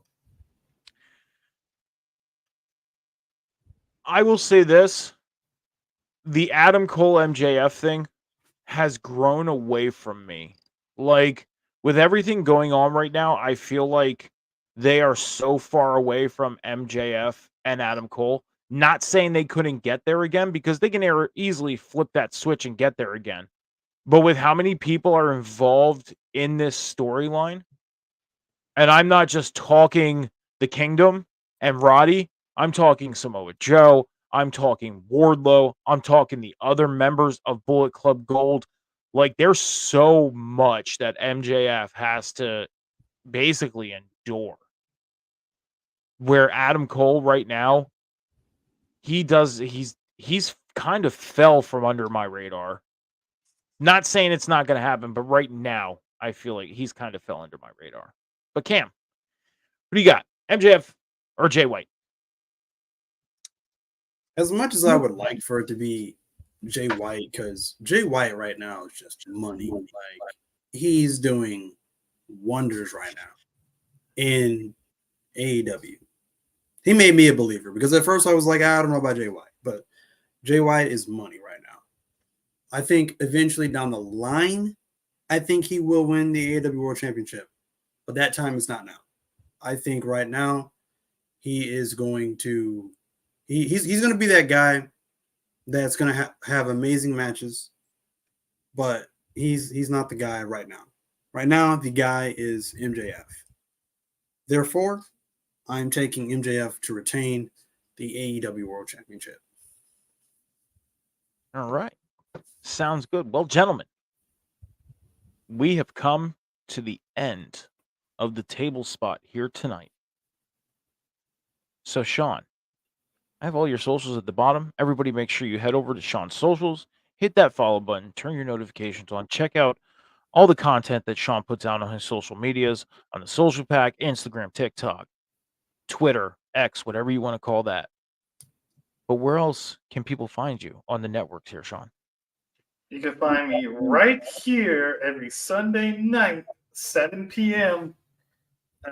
Pacific Standard Time and 10 p.m. Eastern Time. The social and for the table spot, and Wednesdays we've been kind of, what's it called? We haven't been like active, but Wednesdays coming back. We're doing IWG. Me and Will Gray. That's where you can find me right here in River City. Wednesdays at 3 p.m. Pacific Standard Time. Also, next Sunday, maybe you'll see Mike with a new tattoo, hopefully. It's not going to happen that fast. I got to set the appointment up and everything. Yeah. I got to make sure the artist has time for me, and it's not going to be right on Sunday. I'm sure she can get me in that fast if I wanted to, but no, she would have to set me up for an appointment. So next Sunday, you wouldn't see Bang Bang tattooed on me. It would probably be closer to like December time. It'd be a Patreon exclusive. Yeah. So with that being said, Cam, all your socials on the bottom. Make sure you head over to Cam's Instagram, X, Twitter, whatever you want to follow him on, TikTok. Hit that follow button, turn on notifications, check out all the great content Cam puts out on his social medias. And Cam, with that being said, where can everybody else find you on the networks here? You can find me right here on River City Radio every single Sunday night with these two guys right here with the table spot. And you can find me right here on River City Radio every single Wednesday night with the boom immediately following Dynamite with Will and this guy right here. And of course, on our sister page, Off the Top Media, every single Friday night with Scows and with Jamie every single Friday night after SmackDown. Alrighty. And all my socials are on the bottom here. Instagram, TikTok, X, Twitter, Snapchat. People, don't be afraid to hit me up on the Snapchat. That's the only place where I'm not getting the follows at. So you can follow me on Snapchat. I do put stuff out on my Snapchat as well. Stuff you don't see on my Instagram, TikTok, or X. There's exclusive stuff over there. And no, I know what you're all thinking. It's not private stuff like that. It's just different content on my Snapchat. But with that being said, you can find me here every Sunday night with these gentlemen on the table spot, 10 p.m. Eastern Standard Time, 7 p.m. Pacific Standard Time. You can find me every Wednesday night on Cam G's The Boom, following AEW Dynamite at 10:15 p.m. Eastern Standard Time. You can catch me here every Saturday night at 8 p.m. Eastern Standard Time on Prince's Movie Madness. And then you can catch me on Rivet City Red Zone every Sunday morning at 11 a.m. with Johnny H. And just a quick shout out yet again to Jax. Jax, special co-hosted with me this morning, did a great, amazing job. Make sure to head over to his socials and everything too. Hit the follow button, turn your notification on. Check out the product that he puts out on his socials as well. And everybody else here on Rivet City Radio and Off the Top Media's Twitch and YouTube channel. Hit the follow button. Check out all the great content going on. And as you see the scroll on the bottom, broadcasting notes, watch paying dues on Monday. Check out Nerdy News at, also on Monday. Sorry for the interruption. On Tuesday, watch Nerdy News at 4:20 with Jax and Will, and check out NXT on tap. And then again on Wednesday night, Cam G's The Boom. Gentlemen, do you have anything else for the viewers here tonight? Catch me at the Avian Expo in January. Do you have a date? Do you have a time? Plug it. Whenever the fuck it happens. I don't know the dates. The Saturday that it happens. So that's the only day I'm going. It's too expensive. With that being said, pay attention to Sean's social media. That great opportunity for you to go over to Sean's social medias and hit that follow button. And I'm sure he'll also. One last thing, the Social Pack will be sponsoring a wrestling match next month. Okay. Awesome. What match? Do you have a match yet? Do you have an announcement? Who's it going to be? Pride Style Pro, look out for that on their social medias. The match will happen December 8th. So yeah. Awesome. Well, like I always like to say, be kind to each other, take care of each other, be patient with each other. The world is not moving as fast as you think. Be good, everybody. Have a great week. We will see y'all next Sunday right here on the Table Spot. We are out. Deuces.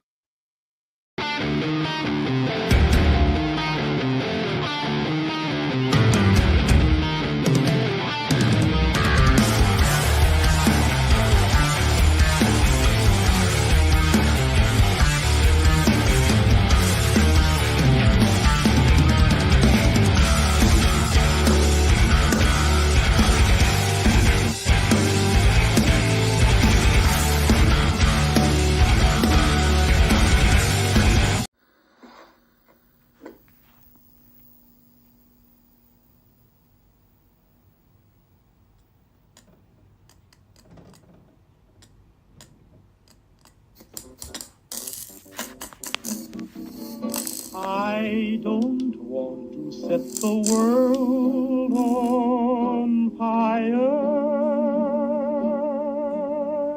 I just want to start a flame in your heart.